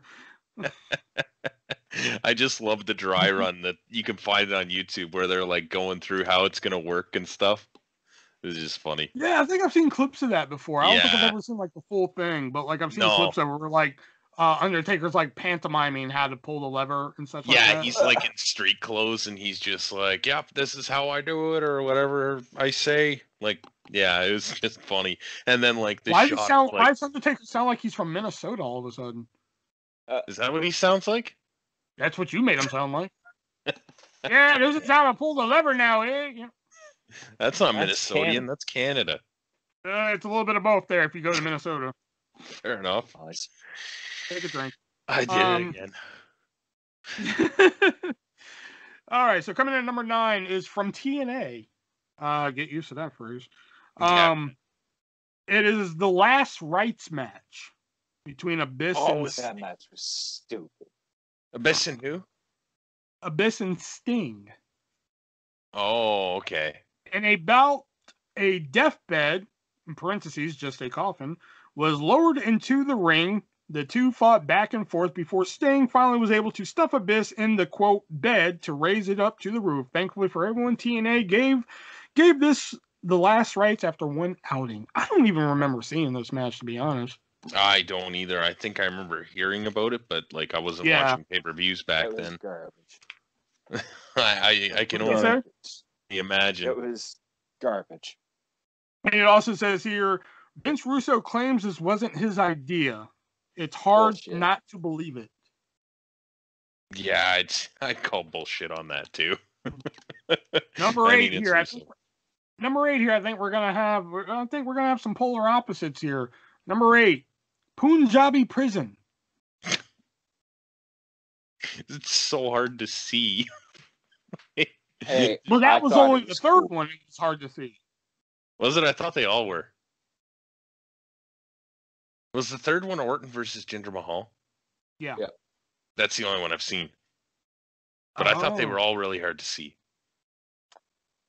The first, this was made specifically for the Great Khali. This was the Great Khali's like specialty match. Hasn't been in any even in the first one. No, he was in the second one. He was in the second one, but it was specifically his match, but he wasn't in the first one. Yeah. Wasn't he injured or something? Yeah, he was injured. Elevated enzymes of the liver.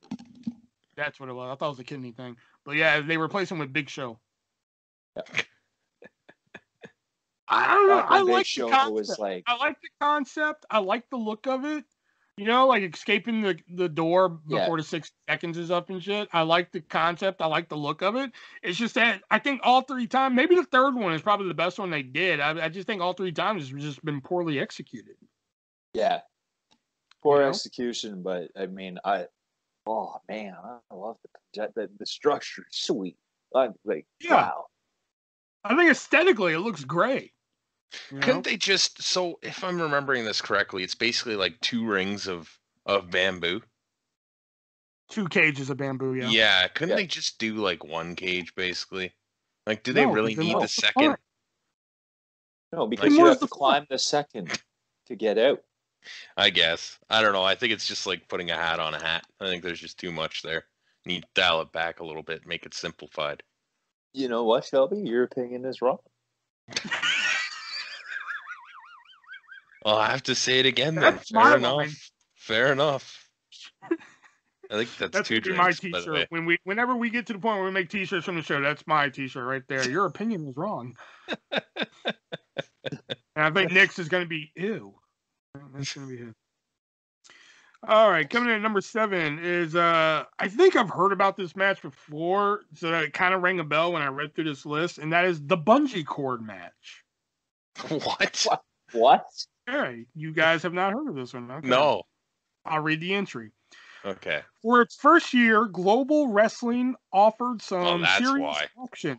And that's all I had to read. Yeah, that's why I'd never heard of it. In 1992, it went around the bend with some nutty concepts. None greater than this Chaz Taylor and Stephen Dane were hauled about 50 feet in the air to fight on a tiny platform barely large enough to hold 1 person. It was impossible to see what was happening as they scuffled before Chaz yanked Dane to send him flying out. Global went under not long after this. No coincidence. Sounds pretty shitty. So the object was to essentially throw your opponent off and make them bungee. Yep. What? Sounds pretty shitty. That just sounds retarded. That just sounds ridiculous. Yeah. Well, I think done on a grander scale, something like that could work. But like, what's the point of the bungee? Judy Bagwell on a pole on a greater scale. But no, but here's the thing. Okay, so like you have 2 guys. You have 2 guys who are essentially, hating each other so much. So I mean, like, look at a scaffold match. The idea is to throw your opponent to the ring. That shit's gonna hurt. Yeah. Okay, so like a bungee cord, like you get to go for a ride. Oh, I really hate you. You're gonna go on this recreational activity. That sounds like an AEW thing. Have you ever wanted to try bungee jumping, kids? This one I call bullshit on because I like this match, and like even when I've written fantasy wrestling matches, I kind of took this match and made it something my own. No, it's not Terradome. Number 6, the San Francisco 49ers box match. Well, is that like so that's like Feast or Fire too, right? No. Of all the stupid match ideas Vince Russo has come up with over the years, this may be the top of it. Taking the titles are props believed to the extreme. This match had Booker T and Jeff Jarrett battling with 4 boxes set around the ring, one with the world title belt. The others had a coal miner's glove, a picture of Scott Hall, and a blow-up doll. The object was find the box for the world title, and you'd win the world title and everything. I love this concept. Maybe to me, this is kind of like stupid. This is kind of like a weak Feast or Fired match. Like, I like the Feast or Fired idea better than this. I don't know. Yeah, I don't. Your opinions are wrong. Well, Feast or Fired clearly was a derivative of this thing. When I wrote, when I wrote fantasy, I kind of took this idea and ran with it. I called it the golden ticket match. And what it was, I kind of expanded on it. You had 13 boxes instead of 4. 6 of them were empty. 6 of them had a weapon. 13th one had the title. First one to find the title wins. Yeah. I've written some pretty cool matches with it. It was pretty cool. I disagree with this one. I love it. Their opinion is wrong. Most of the time, sports journalists are wrong. What do we? Yeah. Now? And hence why it's a segment on our show. Damn, Dave Meltzer. No, this one's not Dave Meltzer. I know, but still. Oh, okay. He just wants to hate on him a little bit. Yeah, I think so. Coming in at number 5, Kennel from Hell. There's just dog shit everywhere. Okay, you don't need to talk about Bossman and Al Snow. We need to talk about the match.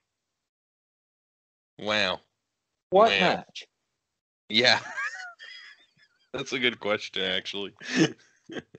There have been a few variations on the cage match, but thankfully only a handful of these happened. After a wild feud that involved eating a dog, the Big Boss Man Al Snow fought in a variation of Hell in a Cell with a secondary cage. The gimmick involved having Rottweilers inside the cage. The dogs proceeded to sum up the fan reaction by relieving themselves in the middle of the match, so it's no wonder WWE has never tried this one again. Were those dogs trained? Because I feel like if you got trained dogs, it would have been at least a little bit better. Jim Cornette talks about that match. And, there's an episode he talks about it, and he talks about just how much of a disaster it was that they didn't use dogs that were trained for that kind of setting. Like, they didn't use dogs that weren't excitable by people. Yeah. Because those dogs were excitable by people, those dogs were getting really excited, but because they couldn't do anything, they just started defecating. Is pretty much what it gets down to. Like, why would you not think about that a little bit harder before you did it? Because it seemed like a good idea at the time. Oh, I'm sure it did. I'm sure Russo thought of great ideas. Good shit, pal. All right, coming in at number 4 is again another one I like, and probably the only time you'll ever hear me like something that involves fucking Abdullah the Butcher, and that is the Chamber of Horrors match. I knew you were gonna say that. Sweet. I love the Chamber of Horrors. Sweet. They need to bring this back. Like when they put the Chamber of Horrors on the NXT Halloween Havoc wheel, I was like, please, for the love of God, land on it. They couldn't even get the switch right. I know, but still, I don't care. It was great. Oh yeah, sure. I mean, I fucking can't stand Abdullah the Butcher. I fucking can't stand this man. I don't understand why he's in the Hall of Fame. I don't understand. My brain just hurts thinking about it. I fucking can't stand it. You would piss on his headstone. Oh, God, probably, if I could. If I could do it and get away with it, I could. I can't fucking stand this guy. I don't understand why he's so fucking loved in the wrestling world. I don't by most people. Like, I think me and superstar Billy Graham share the same hatred for this man. But yeah, I agree. That aside, I've always, like, when I had the network, every now and then I would catch myself going to watch this and shit. For those of you who don't know, the Chamber of Horrors match was a match where they had a giant steel cage. In WCW, it was called the Thunder Cage. Then they had an electric chair come down, and the idea of the match was to put somebody in the electric chair, or the chair of death, I think it was called. Isn't that what it was called? I think it was called the chair of death. And then to flip the switch, the fatal lever, as it was called. And it was like a 5-on-5 team. So I believe it was... Oh, yeah, here it is. Sting, the Steiners, Vader, Scott Hall, and Cactus Jack. Plus, there was also Elegante was in there. Abdul the Butcher, unfortunately. And, oh, yeah, this was Scott Hall when he was Diamond Stud, too. Yep. Oh. So, just to underline this here, the object of the match is to kill your opponent. Pretty much. Yeah. To put your opponent in the electric chair, yeah. And kill them. Yeah. What are you not missing? What are you not getting? Reality. Welcome to where the big boys play. I know, right? That was before the big boys played there, I think. You know what, Shelby? You're wrong. I'm gonna say it right now. This is my favorite episode we've done so far. All right, coming in at number 3. Again, I think their opinion is wrong on this one. The Junkyard Invitational. Junkyard Invitational. What match was that? Okay. A precursor to the cinematic wrestling fans see today. This crazy event had a dozen guys wrestling in an actual, honest junkyard. One issue was that it was at night and the lighting was poor, so it was hard to see what was happening. With guys in street clothes, no one stood out, and the rules, basically whoever escaped the fencing of the yard won, were confusing. Worst was WCW gimmicked it with explosions and cars falling without warning the wrestlers. It was a miracle no one was badly injured in the bout. Oh my god. I never heard of this. Fun fact, Fit Finley wins the match. It also features Brian Knobbs, La Parka, I believe the Public Enemy are in this. I think there's like 20 guys in this match. Wow. I believe it's on a WCW Bash on the Beach. I forgot what year though. I'm gonna have to look that up. I want to see this shit. It's great. It sounds great. Phenomenal. Bring it back. Sounds like my factory match. All right, here is another TNA one, which I kind of agree with. I kind of get where they were going with the idea with this, but okay. Number 2, the TNA Reverse Battle Royal. Oh god. Okay, hear me out. I get what they were trying to do with this. Okay, but they made it so like, I think the word they use is idiotic. I think complicated. 17 guys, which was difficult. Okay, well, they made it seem so idiotic of these guys trying to get into the ring. Because, like, in theory, when the bell rings, if everybody would have just leapt into the ring, then you'd have a bigger problem. Yeah. You know? So, like, I get what they were going for with this. Again, it's like the Punjabi prison match. On paper, this could be a good idea, but it was poorly executed. I don't know if you could execute that properly, though, unless you made like one specific. Even if you made one specific side of the ring, I don't know. It just have them start in the back. Have them start in the back. Have them start in the back. Fight their way up front. I guess. I don't know. I think it'd be difficult. I don't think that it ever work very well. Like, I get why people hate it. I get it. You know, but like I just think there was potential here, and it was just poorly executed.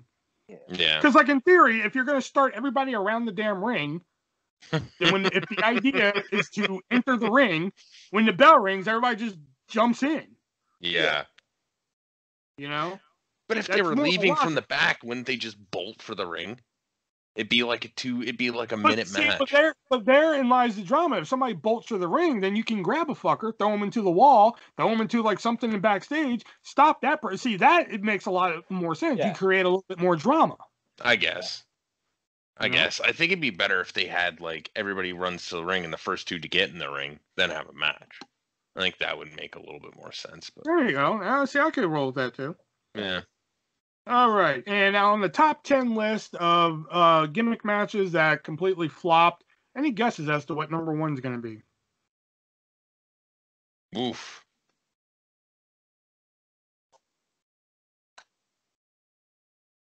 Dead air. Last Ride. Okay. Shelby, any guesses? No, I can't think of any gimmick matches right now that suck. Number 1, that suck. Number 1. AEW Exploding Barbed Wire Death Match. Oh my god, yes. Perfect. That was awful. Yes. Yes, awful. No, but here's the thing, though. The whole match was great until the ending. But that's what that match is made for, is the ending. And I don't really like exploding death matches, but that's what everybody's waiting for, is the ending explosion. And now the romance angle with Eddie and John is still on. Yeah. Because, like, I thought the match was pretty decent. I mean, you had, like, the little bits exploding when they hit the barbed wire. You even had the bat exploding when you hit somebody. I thought that was a nice little touch, you know? But, yeah, just the little fucking sparklers and poof at the end. I was just like, the fuck?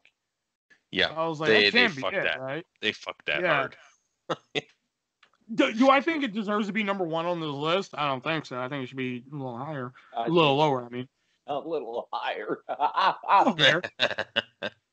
It should be about a -7, you know. Yeah. I'll agree with that. -7. -10. Gross. That shit is gross. Poor Eddie Kingston. He had to sell that. Yep, well, yeah. Well, that was his own damn fault, though, to be honest. He didn't have to sell it that hard. That's true. He could have realized the sparklers went poof, and he could have been like, "Oh, we're okay." And then John Moxley could have been like, "Well, Kenny Omega can't build a ring for shit," you know. Then they could have played off of that. But the fact, I think if Eddie Kingston wouldn't have sold it like death, and then John Moxley gave that promo, I think they could have saved a little bit more face. But the fact that Eddie Kingston sold it like death, and then Moxley was just like, well, you know, he can't build a ring for shit. And while Eddie Kingston is still dead, yeah, fucking, that's where they lost it. Yeah. You know? All right. So that was the Sportster list of the week there. That was a fun one there. Okay. And now we got some viewer questions here. And Shelby, believe it or not here, Andrew, not really a question, but he agrees with you. Big Boss Man is probably my favorite Undertaker match too. LOL. I was a huge Ministry Undertaker mark. Yeah, I really like the Ministry Undertaker. I don't know if it's my favorite Undertaker match, but it's definitely.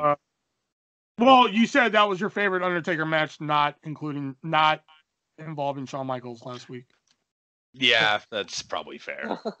That's probably fair. So Andrew can get his shit together in a backpack too, and he can get it out. His first question is, do you remember the first match you saw or the match that got you into wrestling? The match that got me really into it and watching every week was back in 2004. It was a steel cage match on SmackDown between defending champion JBL versus Eddie Guerrero, and Kurt Angle shows up as Neil Maskers. Oh, yeah. Thought he was Neil Maskers. And I'm like, oh, hey, that's Neil Maskers. They were talking about him before. And then the mask comes off, and I'm like, that son of a bitch. And then I was hooked. I was like, okay, and then from there, that was it. I was watching SmackDown every week from there. Yeah. Did you say JBL versus Eddie Guerrero? Yep. Is that why you started playing JBL and HWL? Yeah. Nice. A little bit of backstory. Yeah. Because like we mentioned before, we all met each other playing fantasy wrestling for this group called HWL, which is how a lot of us met each other. Some of us in other groups. I met some other people in other groups, and the HWL became the fucking group after a while. Because like I was actually in one of the very first fantasy groups on Facebook called WWF Revolution. But talk about that another day. Who deserves, again, coming from Andrew, who deserves a push right now on the active roster? Velveteen Dream. I don't think you or I answered that last question, by the way. No, you did. Oh, my bad. Shit. I only answered. I was just like, wait. We're just skipping. Me and Will aren't important tonight. Answer that question. Oh, yeah. First match that I honestly don't remember the first match that I saw. I just remember watching from a very young age, like 3. And I remember being a Hulkamaniac. You know, I think everybody at one time had a little bit of Hulkamaniac in them. You know, what you had a little bit of Hulkamaniac, a little bit of prayers, a little bit of vitamins, a little bit of racism. You know,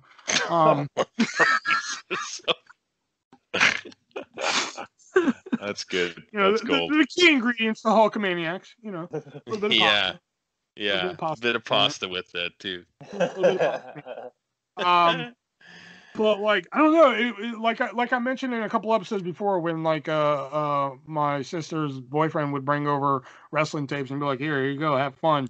You know, that's when I really discovered like other wrestlers I like Jake Roberts. Like I was just like, this is the guy right here. You know, and guys that like I think don't get enough respect, like Dino Bravo. Dino Bravo is a very underrated fucking guy. Yeah. You know, that's somebody that, you know, the only WWF Canadian heavyweight champion they had. So I don't really remember the first match that I saw. I just remember watching like a lot of 80s and early 90s stuff in like 94, maybe 95, you know, on VHS tapes and such. You know, Shelby? For me, the first match I probably ever saw would have to be Benoit and Edge versus Shelton Benjamin and Charlie Haas from SmackDown 2003 in like January, I think. I actually rewatched this match recently. Yeah, it was that was the first match I saw in full, because on Saturdays and Sundays they used to have Saturday was Afterburn, which was I believe it was Afterburn, was the SmackDown 1 hour show of just like clips. And then Sunday was the Bottom Line, which was the Raw 1 hour show of clips. And for a long time, that's all I watched. So I didn't see a match in full, but that one was probably the first one I saw in full. Interesting. Mm-hmm. All right. Now it's time. Who deserves a push now on the active roster? And my answer stays the same at Velveteen Dream. I am going to say Otis. That poor bastard. I am going to say Braun Strowman, but only if he gets the train conductor manager. But technically, he has a push right now. He's in the main event of WrestleMania. Not enough. Just he to should take be the all pin. the champions doing their He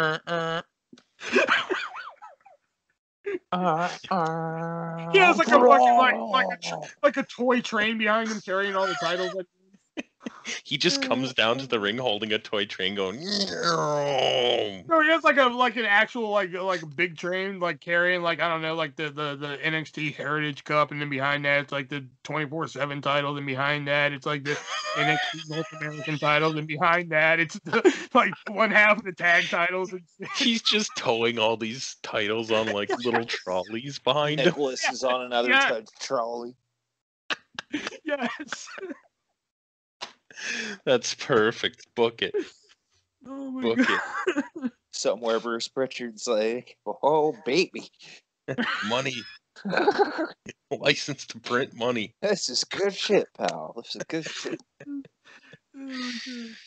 Yep. We'll make another. That's what I want to see. Done to finally so our answers are Velveteen Dream, Otis, and Braun Strowman. A bigger push than he already has, only if he has a train with all the titles that he wins behind him. Okay. Yeah. All right. So this is a variation on Marry, Fuck, Kill. All right. It's buy, sell, close. All right. So you got to choose one to buy, choose one to sell, and choose one to close. And the options are AEW, ROH, and Impact. And go ahead and go first. And right off the bat, we're going to close Impact. All right. That shit down, and I think I would buy AEW, and I would have to sell ROH. I have to agree with that. That's what I was going for too. I'd buy ROH and sell AEW. Fair enough. I love how we're all killing Impact. Finally taking it behind the woodshed. If it wasn't Impact, then AEW was getting the bullet. It's been a good dog. Oh, God. I would take Don Callis out front with his big fucking wallet. Not even in the back. I'd do it right in front of the fucking building just so everybody could see it. Oh, you need Scott D'Amore, too. Yeah, but isn't Don Callis the main bankroll for it? No, Ed Nordholm is still main bankroll. Then Don Callis. Okay, then him. So I'll take Ed Nordholm. And then Don Callis and Scott D'Amore split duties in terms of talent. That's what I would do. On the last episode of Impact, it would just be me and Ed Nordholm in the middle of the ring, and I'd just blow his fucking brains out.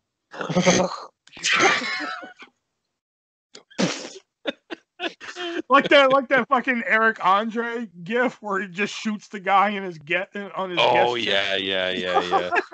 So good. Love me, Eric Andre. That's how I would end Impact. Like, thank you for all the years of Impact. This is how we end it. Ed Nordham, here he is. Bang! Just fucking shoot him. That's how Impact ends. Perfect. And this next one here is kind of like a multi-layered question here. It comes from Jeffrey the Half-Human Girl. Okay. Love the show. What is artist Nick and Shub's opinion on the curtain call in 1995? Is that the biggest what if in wrestling history? Would Brett have ended up staying? Would there have ever been an Austin 316? Love to hear your opinions on this. Thank you. Wait, so if the curtain call didn't happen, would Brett have ended up staying? I believe that's what he's asking, yes. That's what he's asking? Nick? You were saying something.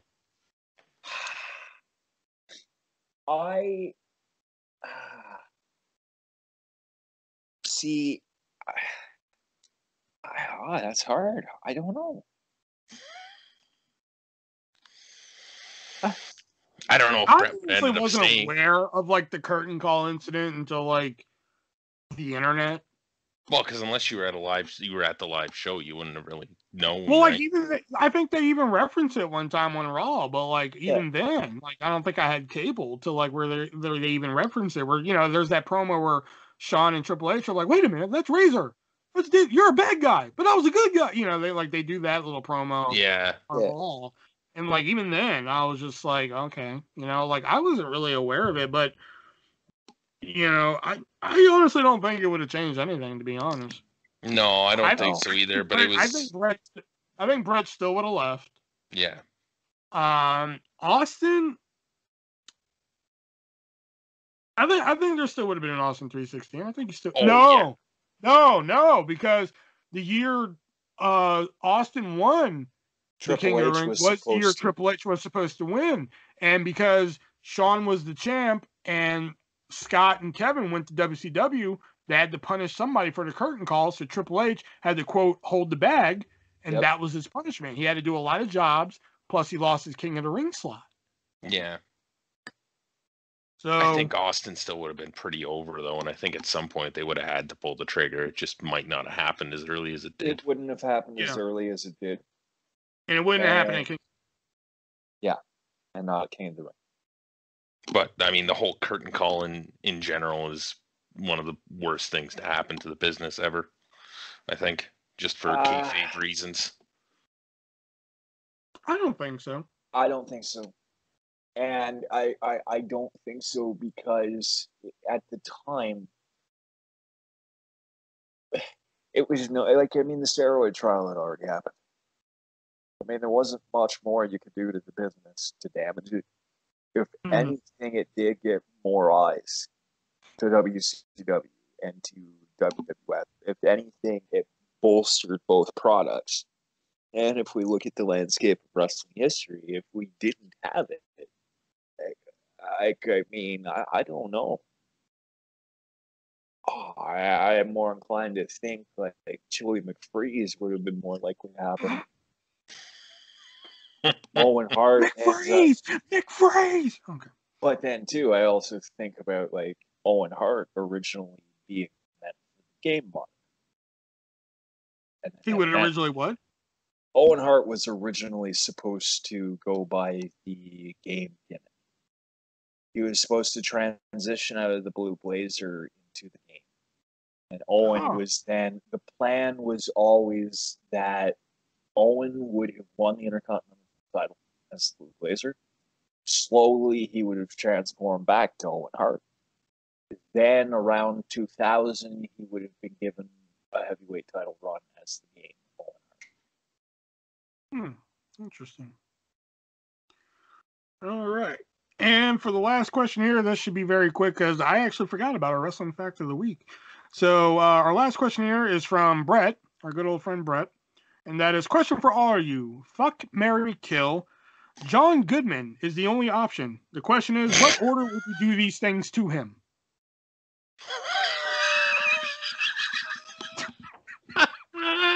when I read this, I laughed so fucking hard. I laughed way harder at this than I should have. All right, so we got to kill him first. Oh my God! What? Why? Because that's the funniest Women, option. Fuck, marry, kill. So why do we have to kill John Goodman first? Can't we marry him at least? No, that's the last piece. All right. Then I'm gonna marry him. Then I'm gonna kill him. After I've signed the life insurance policy, I get all his money. I'm gonna go with fuck him first because I want to see what I'm getting into. I want to see if he's a soft lover, and then or a gentle lover. Then I'll marry him, and then I guess I'll kill him. But Shelby just wants to go right to killing him, which is just fucking weird. Yeah, I think that's the best route to go. Wow. Yeah, that's all I got to say. You know Katie Vick too? Oh, Lord. Oh my God. All right, so those are the viewer questions. I actually forgot to do it before the viewer questions, but I forgot about our newest segment, which is our wrestling fact of the week, which Nick will present to us, which again, we go into blind. We have no idea what Nick picks out for us. So Nick, hit us with the wrestling fact of the week. All right, so back in the early 2000s, upon his initial first offer to join WWE, Brock Lesnar agreed to on the condition that they also sign his best friend and roommate, Shelton Benjamin. So if it wasn't for Brock, Shelton never would have got a job with WWE. But if it wasn't for, what was I going to say? If it wasn't for WWE agreeing to it, we never would have got either. Oh, wow. Yeah, because I know they were a tag team for a bit. They were the Minnesota Stretching Crew for a bit. Minnesota Stretching Crew, yep. And they were roommates too. Yep. In college. Yeah, that's a sitcom waiting to happen right there. Brock and Shelton. Brock and Shelton coming this fall to CBS. He's big. He's black. He's big and he's black. Big, big, big. Black, black, black.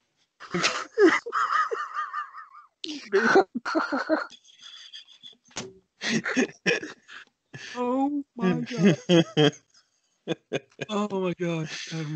We're not getting that Apple thing. I just know it. It's not going to happen. Yeah, we're all listening to this and be like, way to spoil the surprise there, fucker. We have submitted our podcast. Well, not yet because I haven't figured out one thing yet. But we are going to submit our podcast to be a part of Apple Podcasts. But if they actually do listen to the podcast, they're going to listen to this and be like, no, never mind. No way. I want to see that sitcom now. Yeah, that'd be good. All right, so we have one last bit of business here, and then we are going to wrap up the three-way dance this week, and that is our vintage pick of the week, which we usually pick out a match or a segment or a pay-per-view or a whole show or something here. And damn it, this happens every fucking time. This is like my gimmick. I always have like the vintage pick of the week, and then I always forget it. Sound like Nick had his ready. Oh, go for it then, Nick. Well, I didn't actually have mine ready. Sorry. Background. Well, my vintage pick of the week will be just looking at. I have like the list of our tag teams from last week's draft. So I looked at ICP and it just hit me here. So I will recommend just going. It's an old episode of Thunder. I can't pinpoint the date or anything. So if you can find this episode of Thunder, there's an episode of Thunder where Mike Awesome, that 70s guy Mike Awesome, takes on both members of the Insane Clown Posse. And it's not a great match. I will say that. It's not a great match. It's just memorable because Mike Awesome hits an awesome bomb on Shaggy Two Dope, but like he hits it a little too close to the edge. And Shaggy just slides off the edge of the bus. And you even see Mike trying to save him, like, oh, shit, I fucked it up. But he can't grab him back up, and he just has to let go of him. And Shaggy just falls off the edge of the bus. And, like, it's a pretty sick bump. So that's my vintage pick of the week. It's Mike Awesome, ICP, almost killing Shaggy Tudo. Almost killed. My vintage pick of the week is actually, it's more of a moment. It's from WrestleMania 20. And it's when Booker T and Rob Van Dam retain the World Tag Team Championship. Van Dam is so excited, or just out of what, like, Van Dam is being Van Dam so much, he drops the belt on the way up to the turnbuckle. So, like, you see him get handed the belt, he just drops it. And Booker's just like, what? Like, what? He's so high. Van Dam dropping the belt at WrestleMania 20. Or actually, a second one, another moment, Khali and Umaga arguing over who's going to, and Shane interrupts. Exactly what you're talking about. It's like from episode of Raw or something. Oh God! Yeah, I remember that. And Shane's just like, guys, calm down. And Umaga's just like, wow. And he walks off. And then Khali's just like, ooh. That was great. I remember that. Yeah, that was something. All right, what early fucking 90s or 80s match are you going to make us watch this week, Shelby? Actually, you're wrong, because this is going to be my most recent match that I have said, and this will be from Judgment Day 2005, with JBL taking on John Cena in what was a very bloody WWE Championship match. I Quit match, yes, that's correct. Yeah, I remember that one. I thought you were going to go to the Eddie Guerrero route. No, it was a good one too, but I think I like this one better because, I mean, I prefer to watch a match that doesn't have a disqualification end to it, especially on a pay-per-view when it's that big of a match. I get why they went with a disqualification end to that match, but I thought this one was a bit better. Yeah. Well, no, I was talking about the Eddie Guerrero one where, like, Eddie Guerrero, like, bled like a fucking pig. Oh, yeah. You know what's funny? They do the same, like, JBL does the same chair shot in the John Cena match the year later. Yeah. Where he's, like, over by the desk and just, like, turns around and smacks him. Yeah, it's the exact same fucking spot. I remember seeing him being like, oh, that's what he did to Eddie. Yeah. Oh.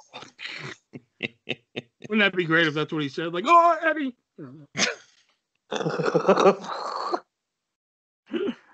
All right. There's the bell, so you know what that means. That signifies the end of the three-way dance. And I got to say, this was a fun episode, in my opinion. So, if you guys like the three-way dance, I want to hear you guys in the comments down below.